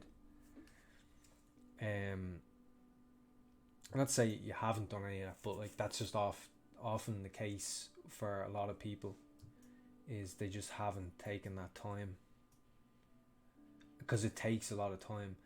And that's on the other side of that, then that can be tricky for people where they put themselves under too much pressure, because they see, this is again comes back to what I was saying earlier about artists doing streams and doing tutorials and stuff, and everything is prepared beforehand, so it looks like they're just blasting through this design or sculpt or whatever it is that they're doing. But what you don't see is all of the prep work, because to make that tutorial or stream efficient and full of all the knowledge, you need to know it beforehand, and you need to know it well, so that you can essentially regurgitate it after to people in a quick, snappy way, so and in a clear way. And if you're kind of go like the process itself when you're in it is not clear and step by step, it's back and forth and weird decisions and shit decisions that don't work, and then you have to go back on that. And there's a great saying, and I can't remember, years ago I heard it in a tutorial, can't remember the tutorial now. Do you know what? Rory might know. But it was a phrase, kill your darlings.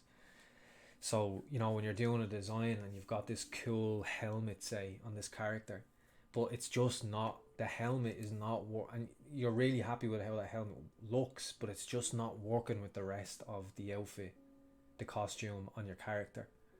The rest of the costume all works together, the boots with the top, with the jacket, with the trousers, whatever, the belts, but the helmet just looks off style, even though on its own it's great. So you have to learn to like kill your darlings, so get rid of the helmet, it's not working, you gotta scrap it. That's also something very difficult, more so for beginners, but even for professionals. You know, same way with like a sketch, you know, a lot of beginners, like they don't they're precious about their sketchbooks, and they're precious about their sketches, where at professional level, I guess you get so used to doing so many sketches that you lose that precious feeling towards them, and you can literally just grab them, scrump them, throw them away. It could be a great sketch, but it doesn't matter, it's only a sketch. It's the same kind of principle, but like watching someone do that in real time is a slow process, so that's why you never really see it. So then when you go to do it as someone watching all these tutorials and streams and stuff, you feel under pressure that you're not able to do it at the rate they do, but you're not seeing the rate that they do it at. They're actually doing it way slower than it appears. So that's why, like I said, like I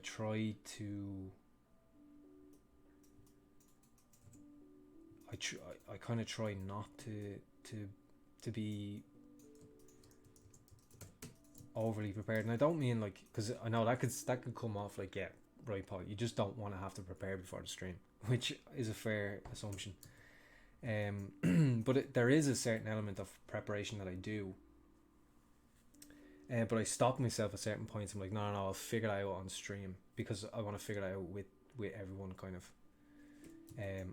Like the sketch that I did for this, I did that off stream, because I needed to know what I was going to sculpt. I didn't want to just start the stream with a complete blank page, because I could be an hour figuring out like what direction I want to go in, and then that's half of the 2-hour stream that I would do with Pixelogic gone, and then I've only got an hour to sculpt then, in which case I'm not going to get through a decent chunk. So or even with this, like before I started, I had an idea of what kind of lighting I wanted to do and stuff, and I put some thought into that beforehand, but I didn't go and actually figure it out entirely and then regurgitate it on stream. because for that reason exactly, essentially. Because I think it's important to not have the, on one hand it can be beneficial to me to have a certain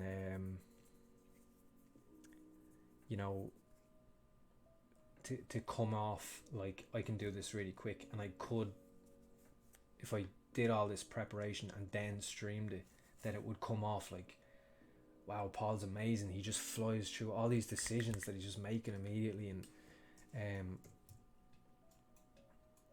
it will appear that way, but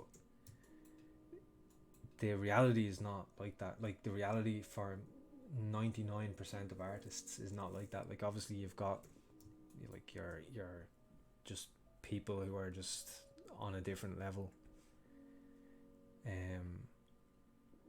but even then when you talk to them, like you start to see like, oh well, they're not actually just making that up, that's like a deviation of something that they did last year, you know, when you start to,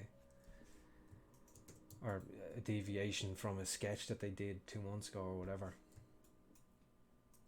It's not just blank and then they go and they have a design. There's loads of information, and that also comes with experience too. And you know, so that's why you see a lot of these people are doing that kind of thing. They're in the industry like 15 years or whatever, or more, or 30 years.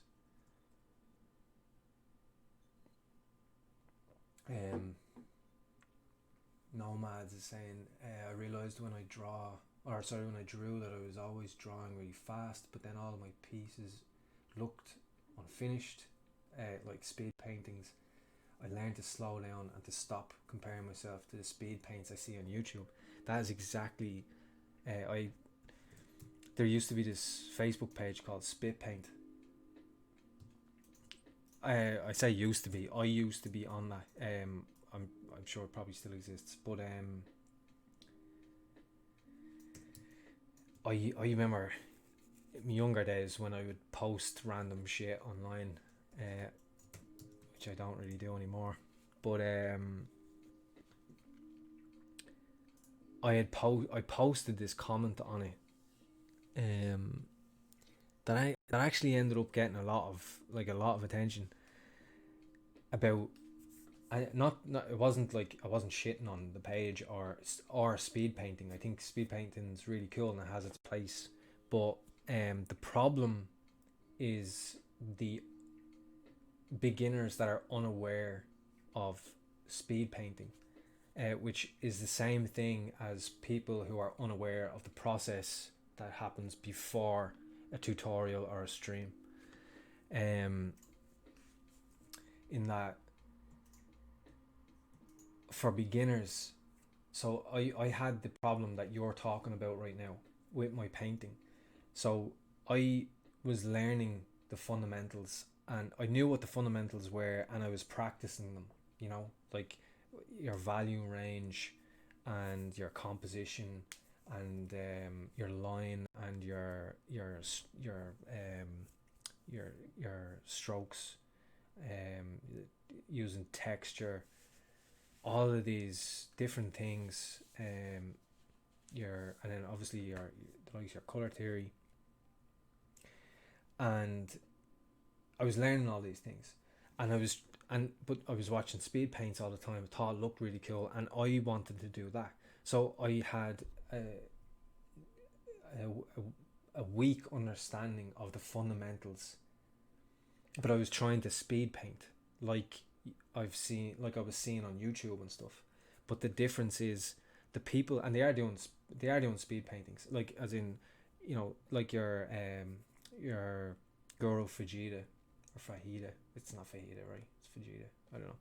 But he does these amazing paintings and he just blocks out stuff, but he has such a high understanding and grasp of the fundamentals, like light, like immediately you look at his stuff, and sometimes these like quick speed paintings in a way almost look real because his lighting is just on point immediately, and that's because he understands it really well. But when you don't, you're doing this speed painting and you're going, okay, I did it, and it looks awful, and you haven't actually given yourself the time to think things through.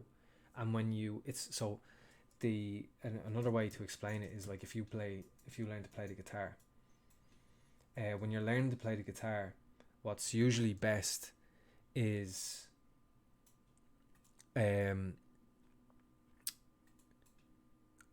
if say you're learning a song and you have to pick it, so you have to pick individual strings, you got to do it really slow and do it again and again really slow until you can start to do it fast. If you immediately start doing it fast, you're doing it wrong, and now you're practicing doing it wrong. Essentially, you're getting better at doing it wrong, and that's what happens with like speed painting, or if you're rushing the process of just creating something, you're practicing at getting it wrong. Essentially, like this is where like bad habits come from. You know what I mean? You do bad things, like say, I don't know, say just, I don't know, you're lazy, say you're not, or you want to do more work, but you keep sitting and playing the PlayStation. Like if you just keep sitting and playing the PlayStation, you're drilling that home every time you do it. You're making it something that you're gonna do more. So you have to, well, ideally you have to avoid that in the first place. You have to get yourself in a mindset that you're careful not to get into bad habits, across, and that's kind of just a life mantra. But you know, it applies to painting, sculpting, and even just, you know, your day to day. It's because the brain is like a slippery slope. You know what I mean? If you start to allow yourself to get used to doing things too quick or to getting into bad habits, you will perpetuate that habit the more you do it. I mean, I'm not a psychologist, but in my experience, it both makes sense and something that I've experienced that I've had to, you know, correct and improve. But you can't do that if you're not aware of it. So that's kind of the first step. That sound like Oprah. But you get the idea. So that's why I say, like Sean, I was talking about, like, don't stop sculpting. Just make it easier and fun. Stop putting pressure on it. Just have fun, like you did when you were a kid and you got crayons out and you just started scribbling and made that something or whatever. You know what I mean? Whatever way it is fun to you, like, focus on that, so that you don't burn out. I don't know whether I need to make this bigger, because now it's messing with my composition. So the problem I'm having here now is I can pull this back, but then I'll gain this. But if I move it up, I'm getting a lot of space up here, which is an issue. So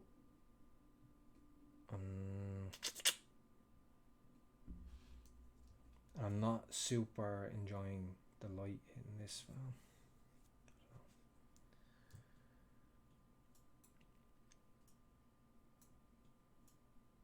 Oh, and I need to correct this. So this rim light is now, seems to be hitting. Go away. I need to hit restart now. Is hitting this. So let's do this. There we go.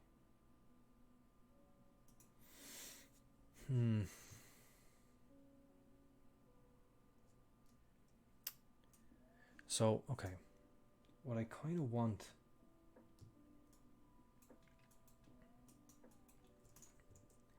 is I might need to rotate this. Now, I could do this in Photoshop, but essentially what I'm saying is I want like a gradient on the wall in the background here. A little bit. Something. I don't just want like flat. which it's a bit flat right now. And this, even though it makes sense it would be along the ground, I don't know how much I love that. Now again, I could just go in, like after I do the render, I could go in Photoshop and just, you know, darken that up a little bit, just so the attention's more here. Because the problem is, value wise, again we're coming back to painting, value wise we're getting similar values right down here, right at the edge, as we are up here, which isn't ideal.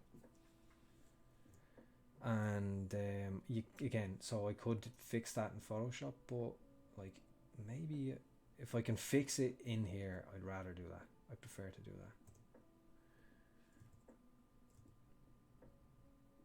that. I always try to get it as close to the final image as I can. Do you know what we could do? Actually, this would be good to show you if it's something that you don't know. We'll create a light blocker. So we'll get this out of the way for a second.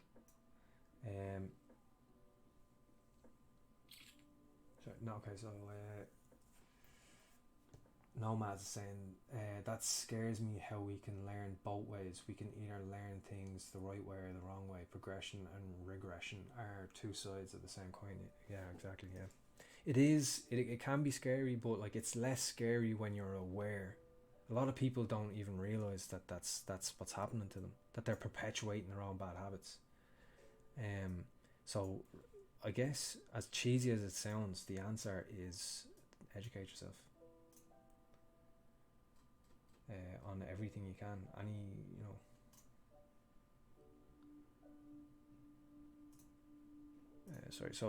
Light blocker. So okay, so just so you can see, so I'm selecting the light, and then in the shape, in the area light shape here, in under the attribute editor, we go down and you see light filters here, and we add a light blocker, and that's going to give us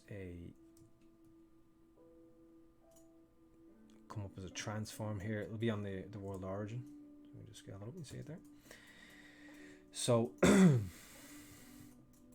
so what this is going to do is, this blocks the light, right? So this, inside the square by default, it will actually block the light. Now we don't have any, so if I up the density here, for example, and I pull this down, I'll just show you real quick how this works. So you can see now it's blocking the light anywhere inside that square. The light is being blocked. So what we want to do is use this, but inverse. So we go to -1 and do the same thing, and you see now it's only the only area that light is hitting is inside that box. So now we can control where the light is actually hitting, and we can have move this up here for a second. If we just kill this a little bit, and then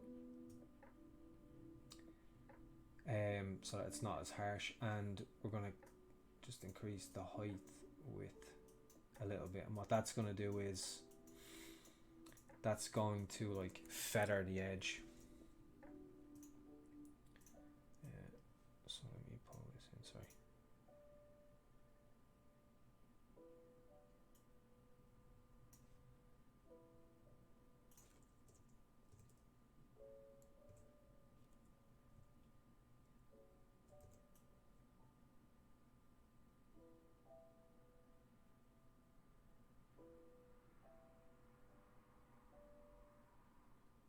Let's do that.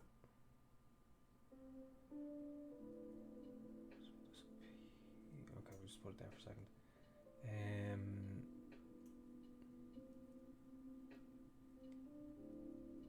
So we do that. All right, let's pull it back.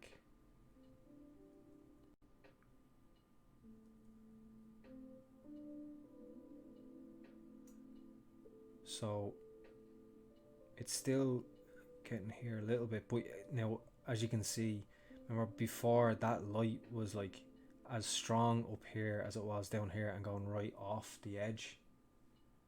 So you can see now we've pulled that back a little bit, which is what we were looking for. We weren't trying to kill the light there, but just control the value of the light, so not have it as strong, because we don't want it leading the eye off the image, and we don't want, you want your most striking value in at the focal point.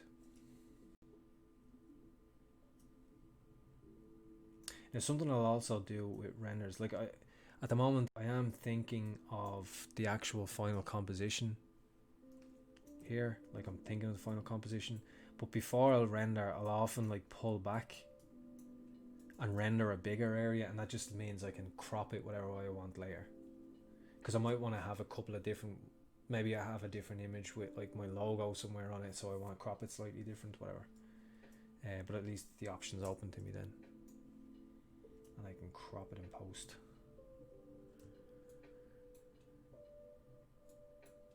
But for now I'll keep it as is.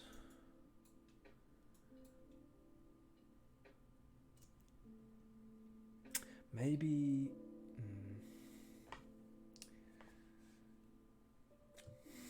I'm not so sure what to do with this thing. It's causing me a lot of trouble. What I could maybe do, let's move this for a second.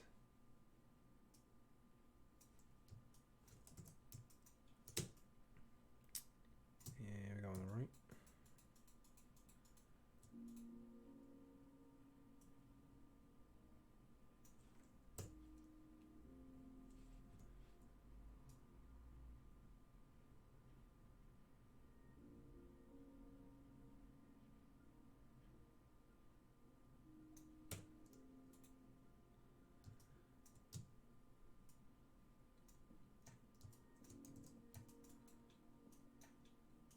Maybe we should just, maybe if we just embrace it, although it's kind of, it becomes a top down thing then, in terms of like, maybe we could just, maybe we should just embrace it as like a, but yeah, I mean we could, I suppose.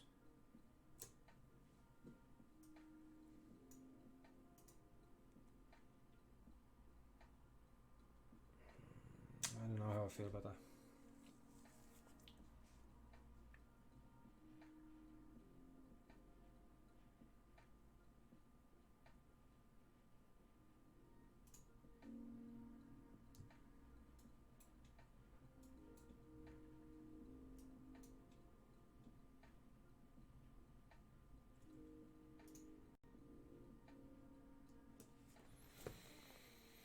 I don't hate it.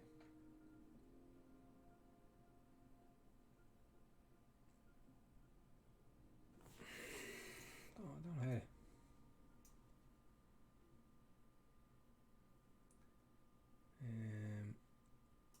Let's get rid of you for a second.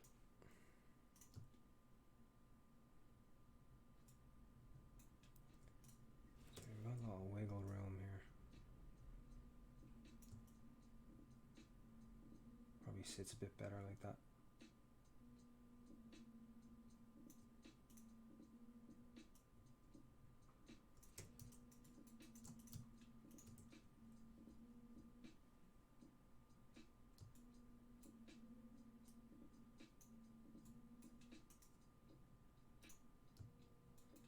Let's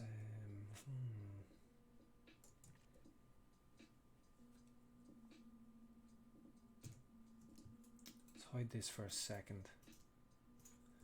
Let's tighten this more.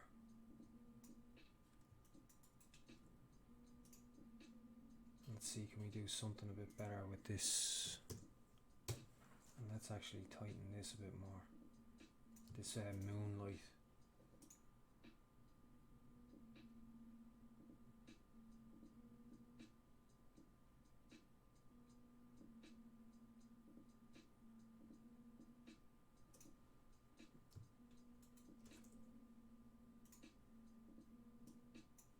A little bit more. Sorry. Here we go. Too much. Where we had it wasn't bad.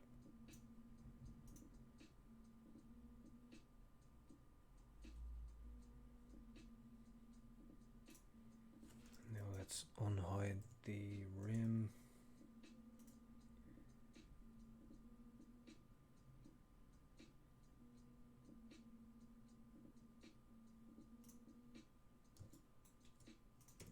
Wonder should we break the connection with these? Break.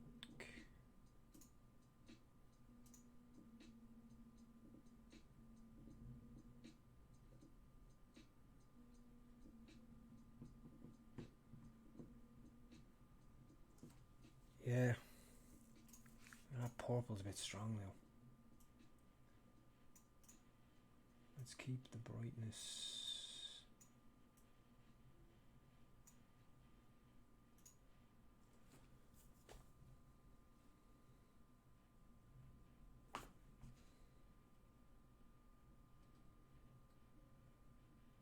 Now we're getting a different kind of problem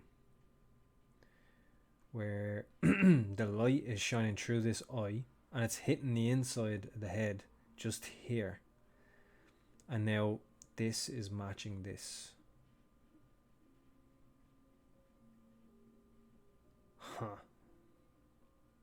So what do we want to do about that?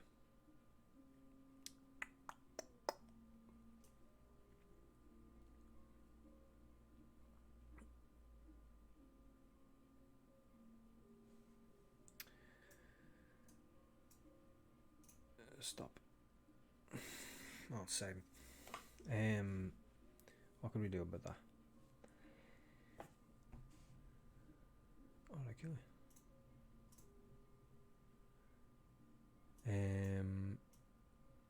So okay, so we can change the angle of the light if we drop it down more. But I don't want to drop it down more because it will come off the face.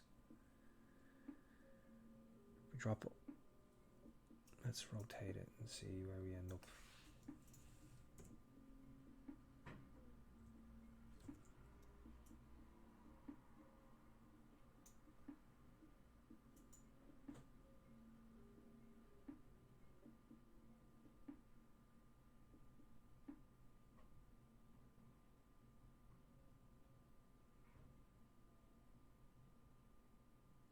No, it's not doing us any favors, is it?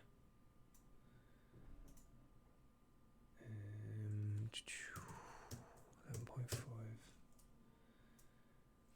It's not doing us any favors.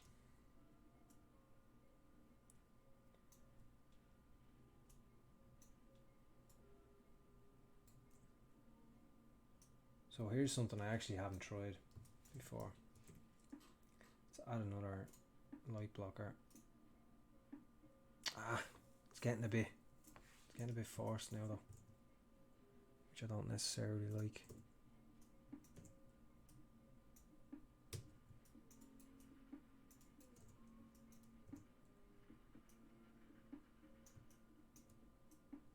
This is where things start, now things start to become really complicated.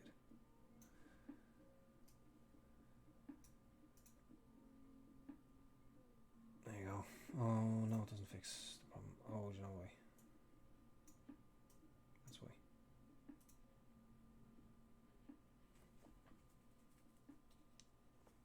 Okay, we need to go all the way.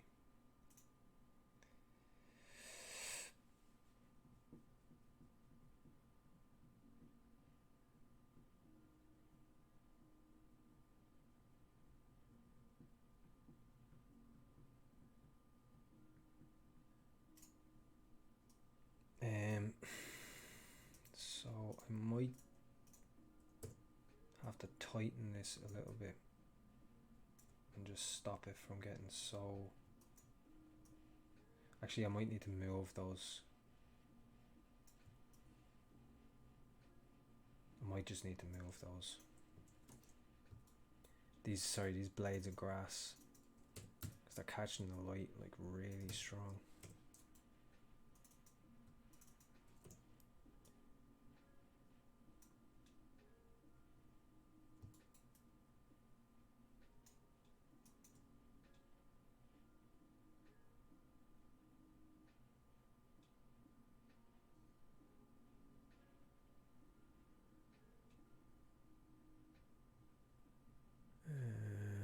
I'm just looking at them here.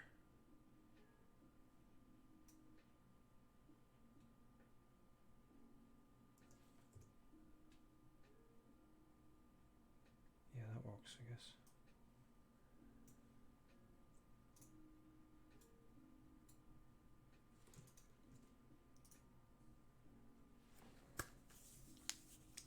Let's see. Yeah, it's better.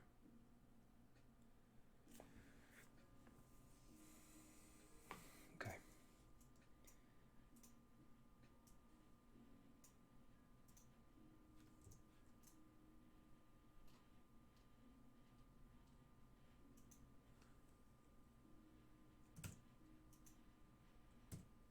Uh, 18.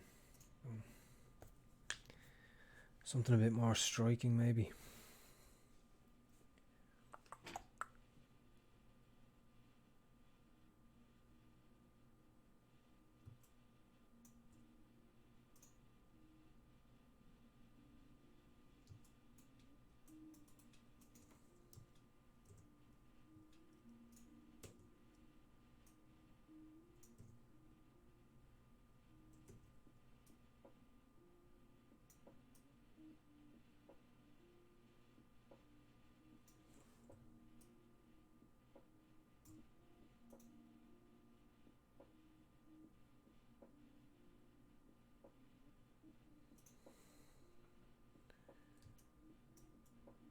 Pull it up more.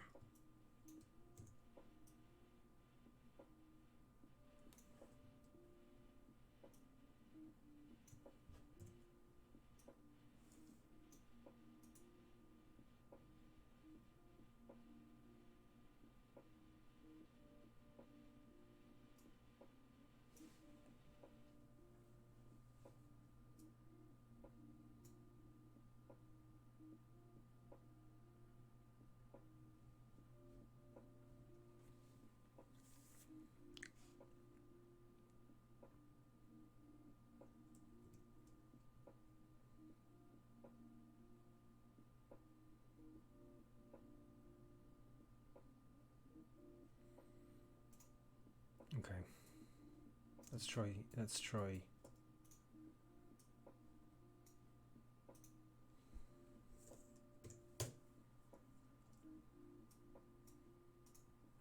Yeah, okay.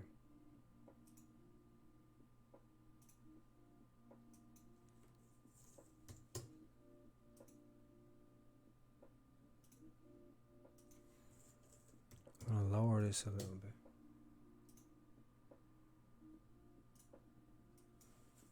And then try this light again.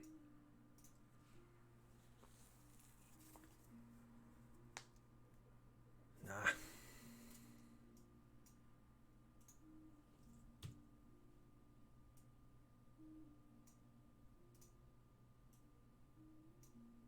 So, yeah, this is kind of the difficulty with doing this kind of render, because it's a bit more involved and complicated. Like if I just wanted to put some nice lights in a HDR IBL around it, I could just get it done and out the gate pretty quick. But when you want to do something a bit more narrative based, you really have to, like, you're getting low angled cameras and lights and stuff, so it does take a bit more time to kind of rough it all out. But I think it's worth it. I personally, I prefer it.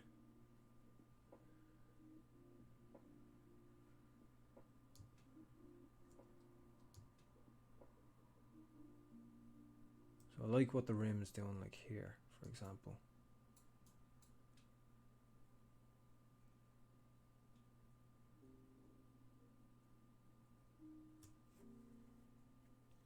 I'll show you, well, because I might keep working on this again, but I'll show you something that you can do in renders like this. Create AI fog.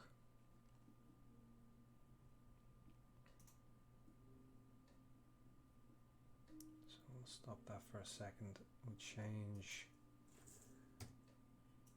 So this is X, Y, Z. So we want to. This is the ground normal. So which direction is it coming from? So I want it to come from Y, so up.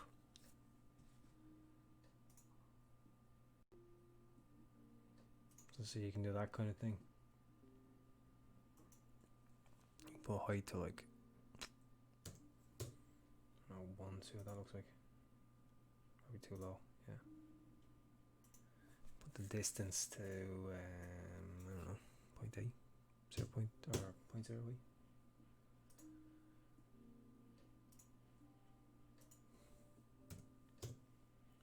That's a bit low to the ground to do this, but I did it with the other render.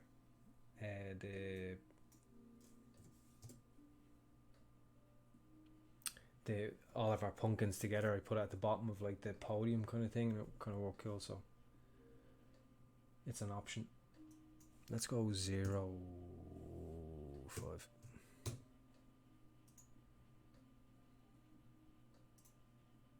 And now put this up to like 3.5.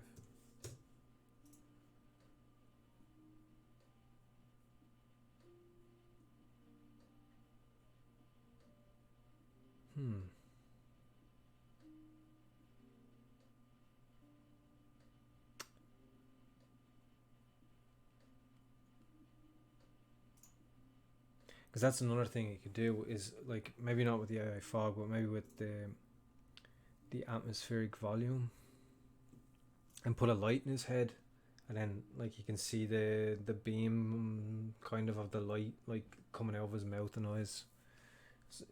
Is a you know, is an idea of an example you could of something you could do.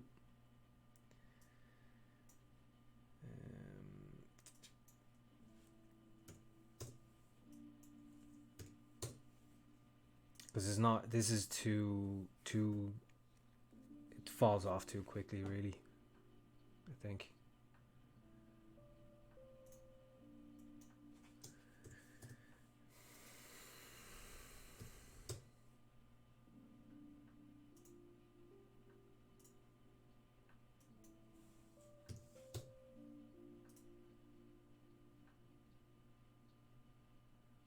Yeah, it's not really doing that for it. So to get rid of it, we just go in and break connection.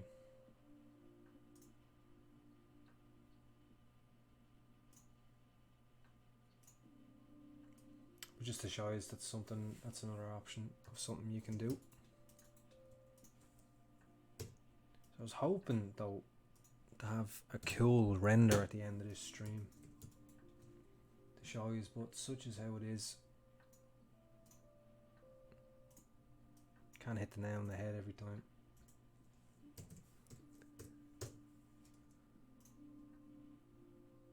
Maybe I should have just, well, see, that's the thing, like I could have just done like a display render, and that would have been quicker and easier, but then I'm not really showing you. Then you're gonna see like renders like this after, and you're like, yeah, but how did you do that? Geppetto, this might seem like a very basic question, but how do you export your final image? Do you render it out in the render view and screenshot? No.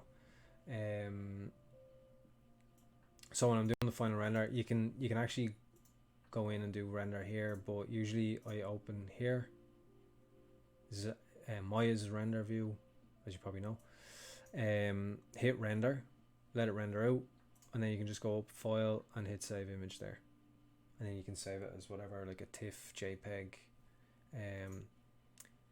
or an EXR is another thing. And if you don't have a background, like I could hide, and I've done that on some of them before. Usually when I'm like doing something that's floating, that doesn't necessarily sit in the ground, I can do an EXR, and it will render this, and not, it will render the character, but because there's no geometry back here, it will render it without a background, and then I can, in Photoshop, I can, that layer only has the character, so I can paint whatever background. I can just like fill a color and do a gradient in it or whatever. But that's how I do that. Stop.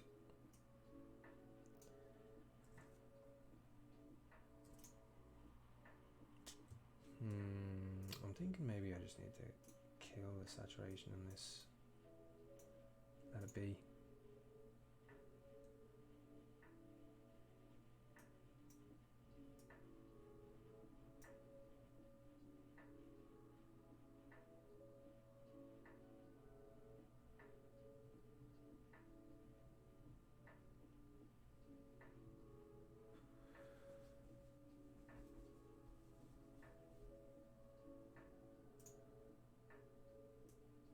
I have a. Let me hide these for a second. So something you can do here is if so on your camera that you're using for your render, you can hit bookmark, and now that's saved into. If you right click it, then you can get camera view 1. So now I can move this and try a different angle.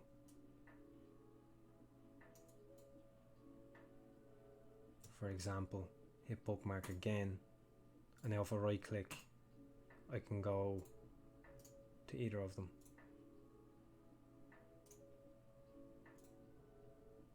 So let's just see. Alright, I'll tell you what, let's real quick move this here. Let's group these, sorry, group, not hide.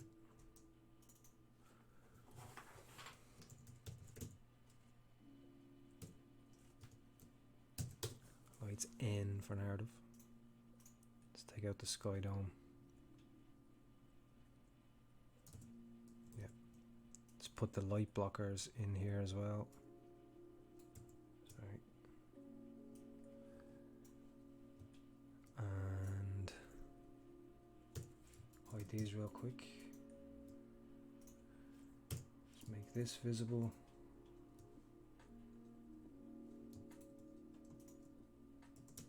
Let's add a area light.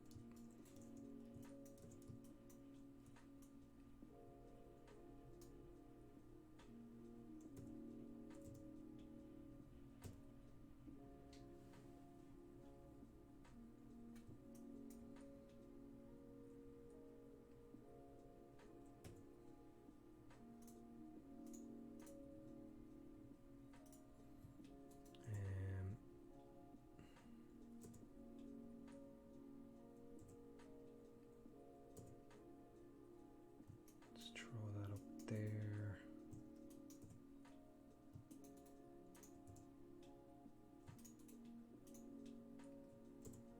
Make that big. So for example, like here's a quick way you could throw together what usually ends up as a pretty decent render. So you got a big area light up here.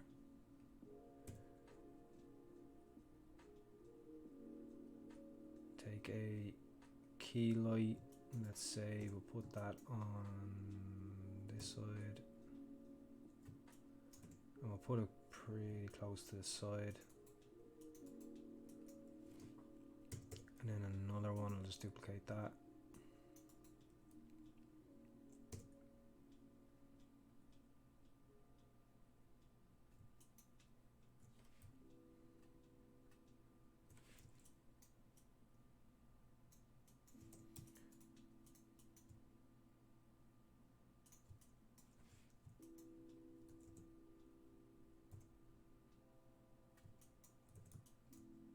Over here,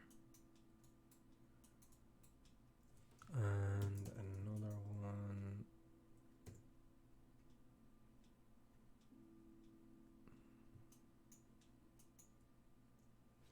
Why am I rotating that?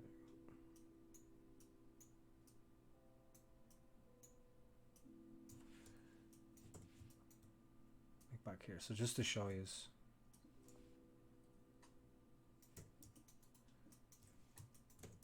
So you've got, usually I'd probably have this like here, say.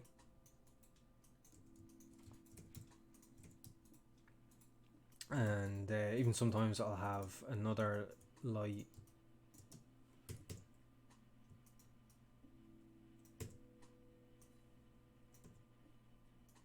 like down here pointing up.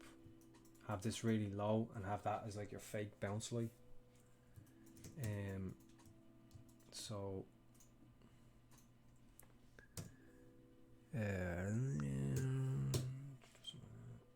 let's go 15. Something like, let's just go 15 and 15. Now let's go 11.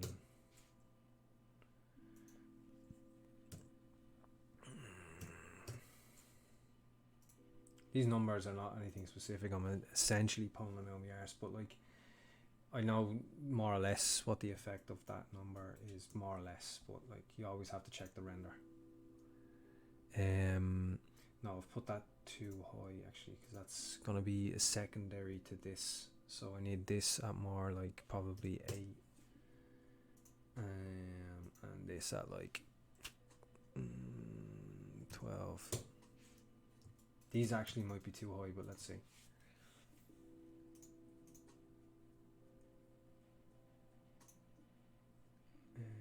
Oh yeah. Oh, I have to update the scene now.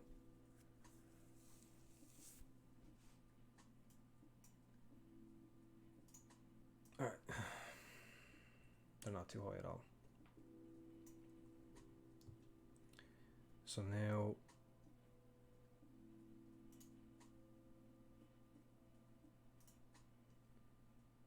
forgot to put this up, so 7.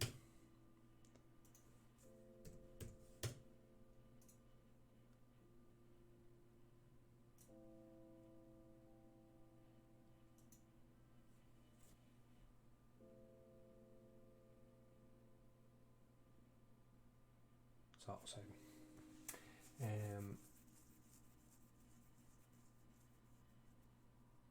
Palmittenhausen. Yeah? How's it going? Tips for translating 2D shapes in 3D?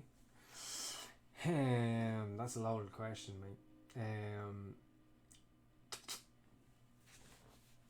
The way I usually think about it is I kind of like for a head, for example, I'll break it down into primitives.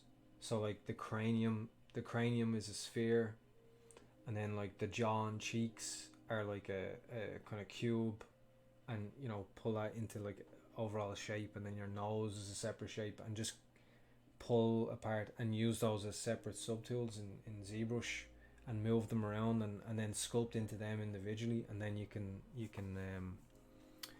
you know, dynamesh them together, or whatever way you want to do it, and weld them together. And that's kind of 101, I guess, for my kind of process in sculpting like stylized characters, especially because obviously some of the you can get some very dynamic shapes.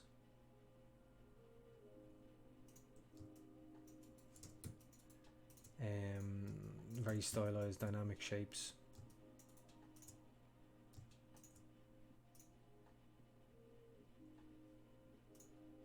I feel like this is not accurately, yeah, right? Yeah, what?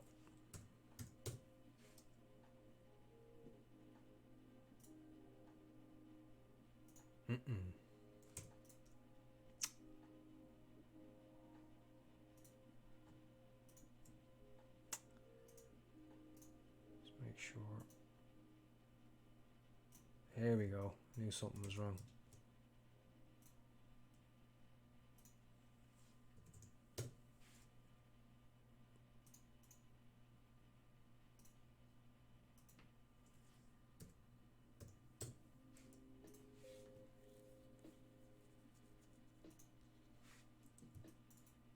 Where's my little oh yeah, okay. So you can see you're getting into more like kind of display render territory.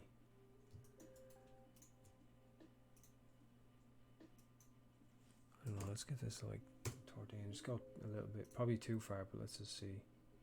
Yeah, there we go. Take this, break the light connection, and boom. So this is a bit more like, you can see how quickly you can throw that together, and like, you know, this is very much something you could post on ArtStation or whatever. It's quite a difference to when you're trying to put together like a more narrative based scene with something that's just like display wise. You can kind of use the same formula again and again because you're just displaying shapes, you know. So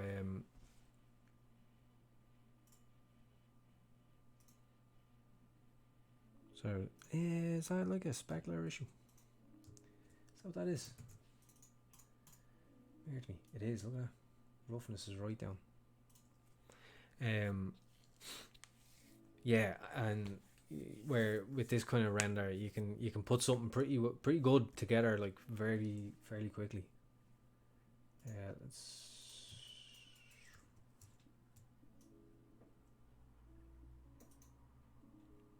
But like it being the simpler of the two. I mean, yeah, maybe I should have just went with that tonight and showed you that. But like I wanted to kind of show you what I intended to, what I wanted to do with the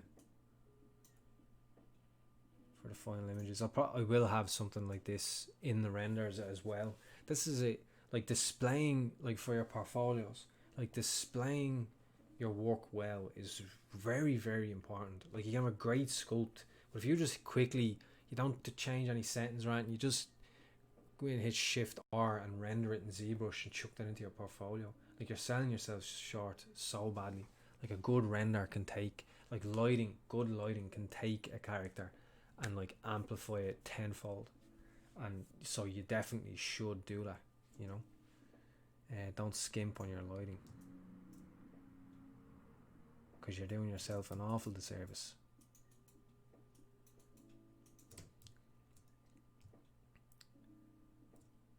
So obviously I need to pop that back up. So what I do here, okay, so so to add to this a little bit, what I could do is vary up the temperature of the lights. So make that more blue, this more warm, this colder. This actually we haven't done anything with this. So this is like subtle. So we'll isolate this so you can see what it's doing. This needs to be subtle. Too subtle.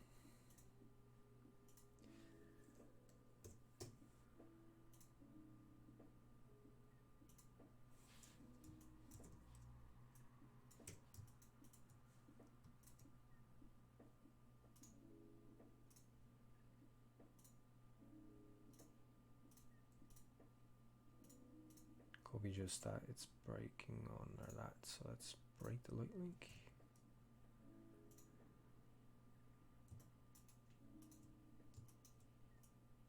I doubt it though. Okay, we'll go day. Yeah. So again, it's literally, it's there to like essentially mimic bounce light.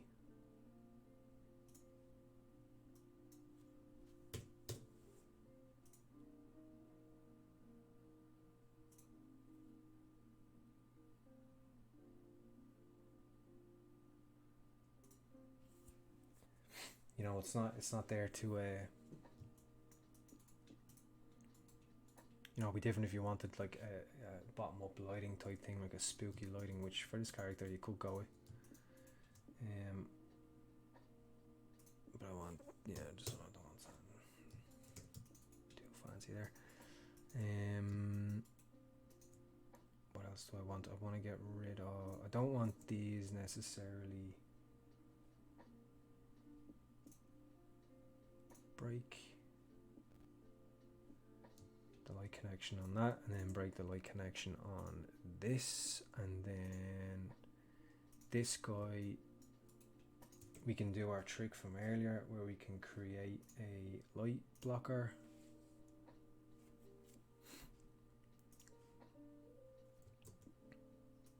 Which is in our outliner now. Transform.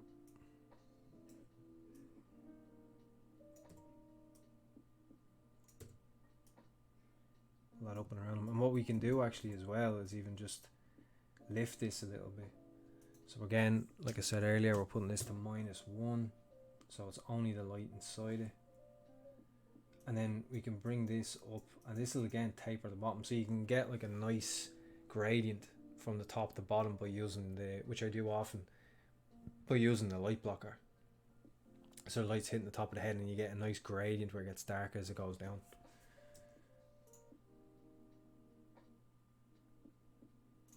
Now, so we'll increase this to feather this edge.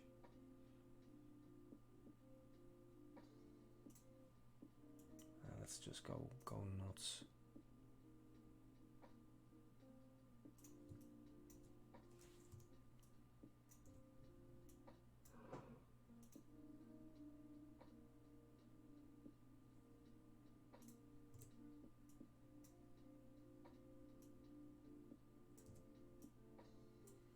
So you can see if I pull the height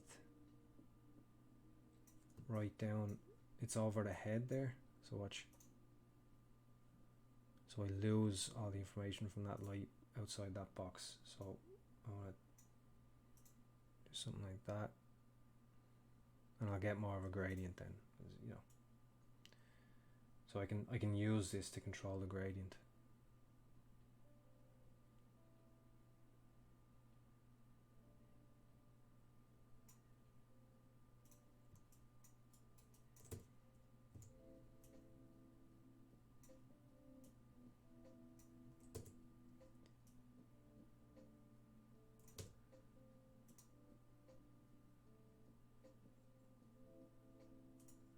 Cool. This is annoying me slightly, that color. I think I have it too. Let's pop it up. That's probably why I brought the tray, because I brought the color down. The actual value of the color on the light.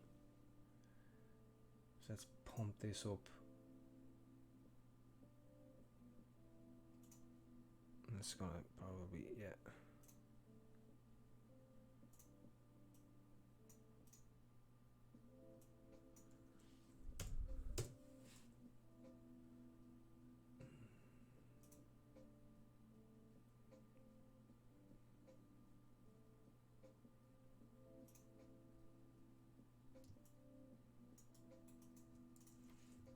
Cool.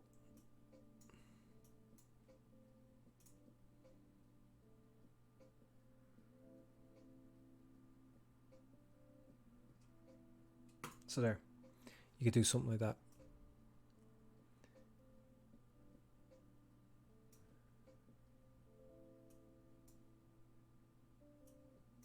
Leave that render in here for a second.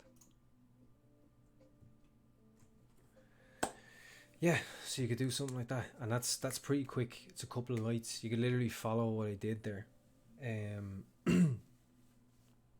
that'll get you like, when you compare it to, you know, just hitting render in ZBrush and not doing anything with the settings or anything. Like with ZBrush, ZBrush for what it is can do like really nice renders, but you need to use the settings. You need to tweak the settings and work with the settings properly. And because if you don't, by default it gives you like hard shadows and stuff like that, which isn't good for like a final nice image that shows off all your volumes and stuff well.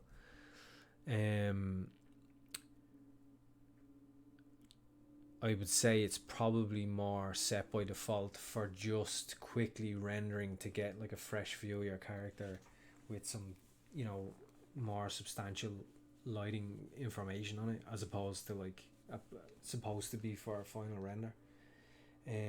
But there is something there that you can make a nice render, but even then, you know, if you look at any artists that use that, like Mr. Who, I think actually does it, that I mentioned earlier, and Rafa Grizzetti does it a lot,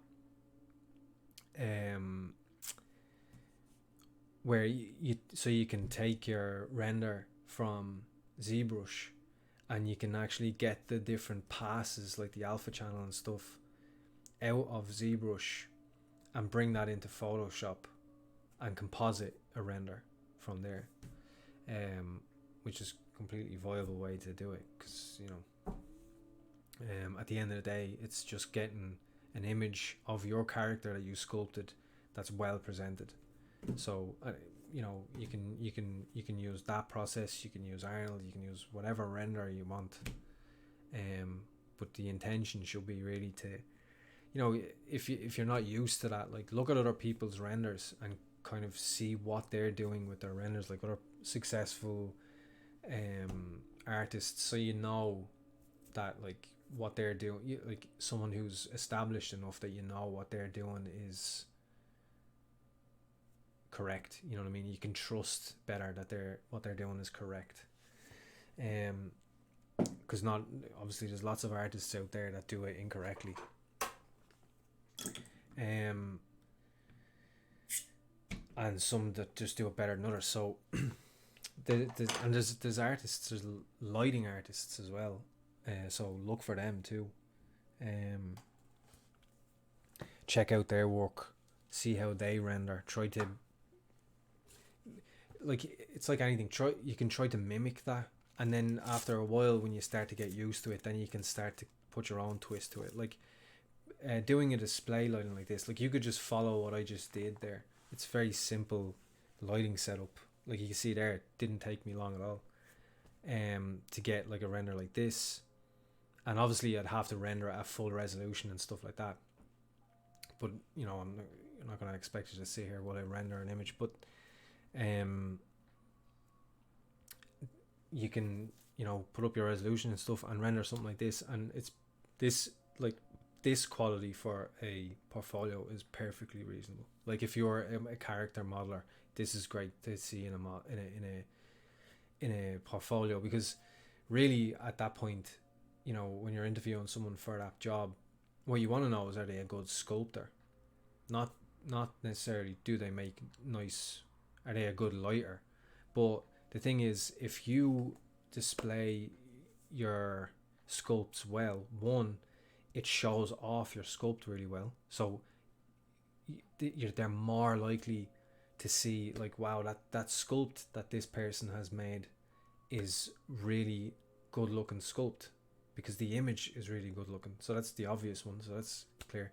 And then the other thing is, you're not a lighter, but you've gone to the effort of learning how to do this to a decent extent so that you can show off your work well, and that shows just a level of professionalism that is always going to be appreciated no matter where you're applying to. And especially if you're applying to like higher end studios and stuff, like they're got that at that level, you're going to expect that kind of thing in a lot of cases, you know. Maybe not from an intern, and maybe sometimes not from a junior, but you definitely want like a nice render. It's always going to help. I remember when I started in Brown Bag, all my work was rendered in Zbrush. I wasn't doing any compositing or anything. When I think back to it, it's super cringy. Looked awful. The sculpts weren't awful, but the renders just didn't. I wasn't putting any effort. I didn't know what I was doing. It was obviously nothing to do with ZBrush. Just I didn't know what I was doing. And you know, they hired me as a junior at that point. And it was, and I got in, but once I got in, it was actually, so some of you might know Brice Lavelle Saint Martin, his full name. He's working for Supercell at the moment, and he I can't remember, I think we were sitting in the canteen one day. He started a bit after me in Brown Bag, and he was looking at some, I can't remember how. I guess he just asked me could he see like my personal work or whatever, and I showed him. And like straight away, I'm pretty sure if I remember correctly, I remember he looked at one sculpt that he, in particular, that he liked, and was like, oh, that looks like he's badass, like I've done this particular character, it's well gone now, but he was like, but you need to render them properly. And he then suggested I get RenderMan, which he uses, is a big fan of, and uses the great, like if you know his work, you can see like his rendering is top notch. And he was like, you need to render these properly.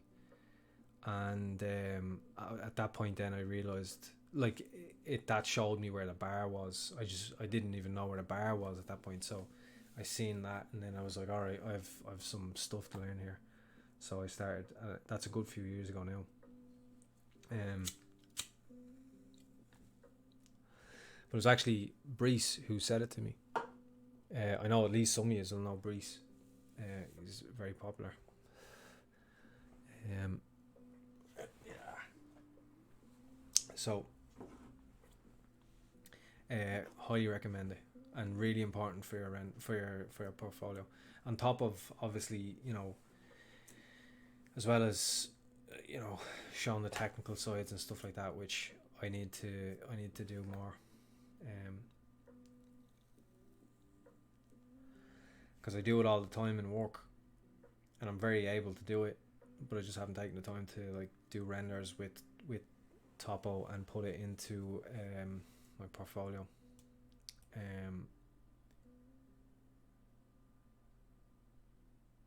But that's still to come. It's going to finish these renders anyway, and I'll put these into the ArtStation and put it on Instagram and stuff like that if you want to see them when they're finished, and get working on I'm doing the Cluedo character on I'll go back to the Cluedo character. Part of me wants to do another like Halloween sculpt, but I don't know, maybe not. If I have a free evening and it takes me fancy, but if not, I'll go back to the Cluedo character, and there's another one, Robbie Banks, that I'm doing. I'll show you.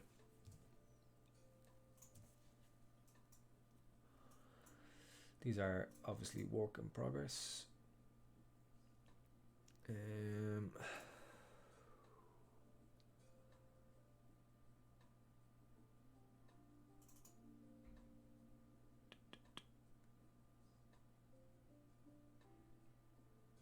Oh yeah.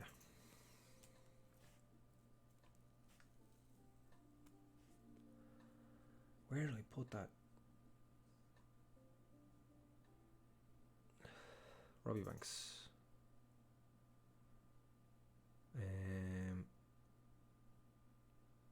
Yeah, I guess it's no do.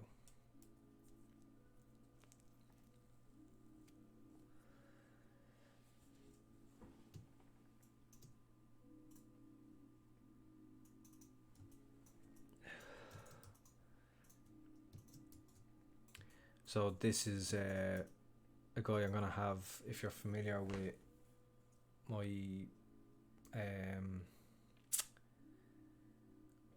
gangster character, I'm gonna have that's pointing the gun, is like sideways pointing a gun.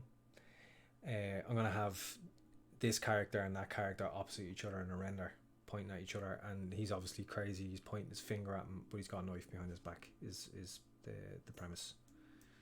So it should be kind of cool, I guess. And then there's this one that I've been doing on the Pixelogic streams. That I've been doing, like, I've only been doing them basically on the Pixelogic streams. And let me switch to paint. The color is like very much work in progress, so I'm just playing around with what colors I want to go with. Both of these are my own designs, so again, it's it's more involved there work wise, but that's what I enjoy most doing, really. So I redesigned all the Cluedo characters, so I'm sculpting all the Cluedo characters, and I'm getting a 3D printer should be on the way. The Anycubic Mono X that Rafa Grizzetti did a review on recently, and Matt Thorpe got one as well. And he put up a video the other day. He had just got it. He did a little test print on it and stuff. I must ask him how he's finding it. But yeah. So once I get that, I'm gonna print the pumpkin. I'm gonna make all the Cluedo characters and print them. So on little like podiums, so I could actually use them. So I might get my lights turned off. a little, so I can have a little game with mates or whatever of Cluedo for the laugh with characters that I sculpted. So that should be fun. So I guess we'll end it there with, oh no, that's not the right one. Here we go. Oh, cool.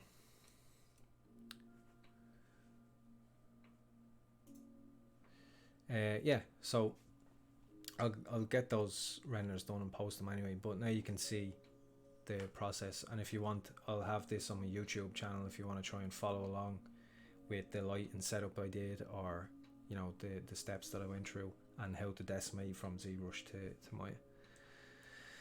So I think we'll leave it there for tonight, guys. Tis always a pleasure. Thanks, bro. This was seriously helpful. No problem, Geppetto. Always a pleasure. No worries at all. Thanks for keeping me company, which is pretty much why I did it tonight. I just wanted to do some sculpting do some rendering tonight. And I thought, sure, I'll throw it in the stream, do it with the guys. So thanks for joining in. Always a pleasure. And we'll leave it there for tonight. I'm streaming next. Yeah, I'm actually streaming Wednesday, which will be the day I finish in my current studio, my job. So I'm streaming on Wednesday, and then it'll be 2 weeks Wednesday after that, and so on. So hopefully see a couple of you there. And for now, I shall say good night. Talk to you later, guys.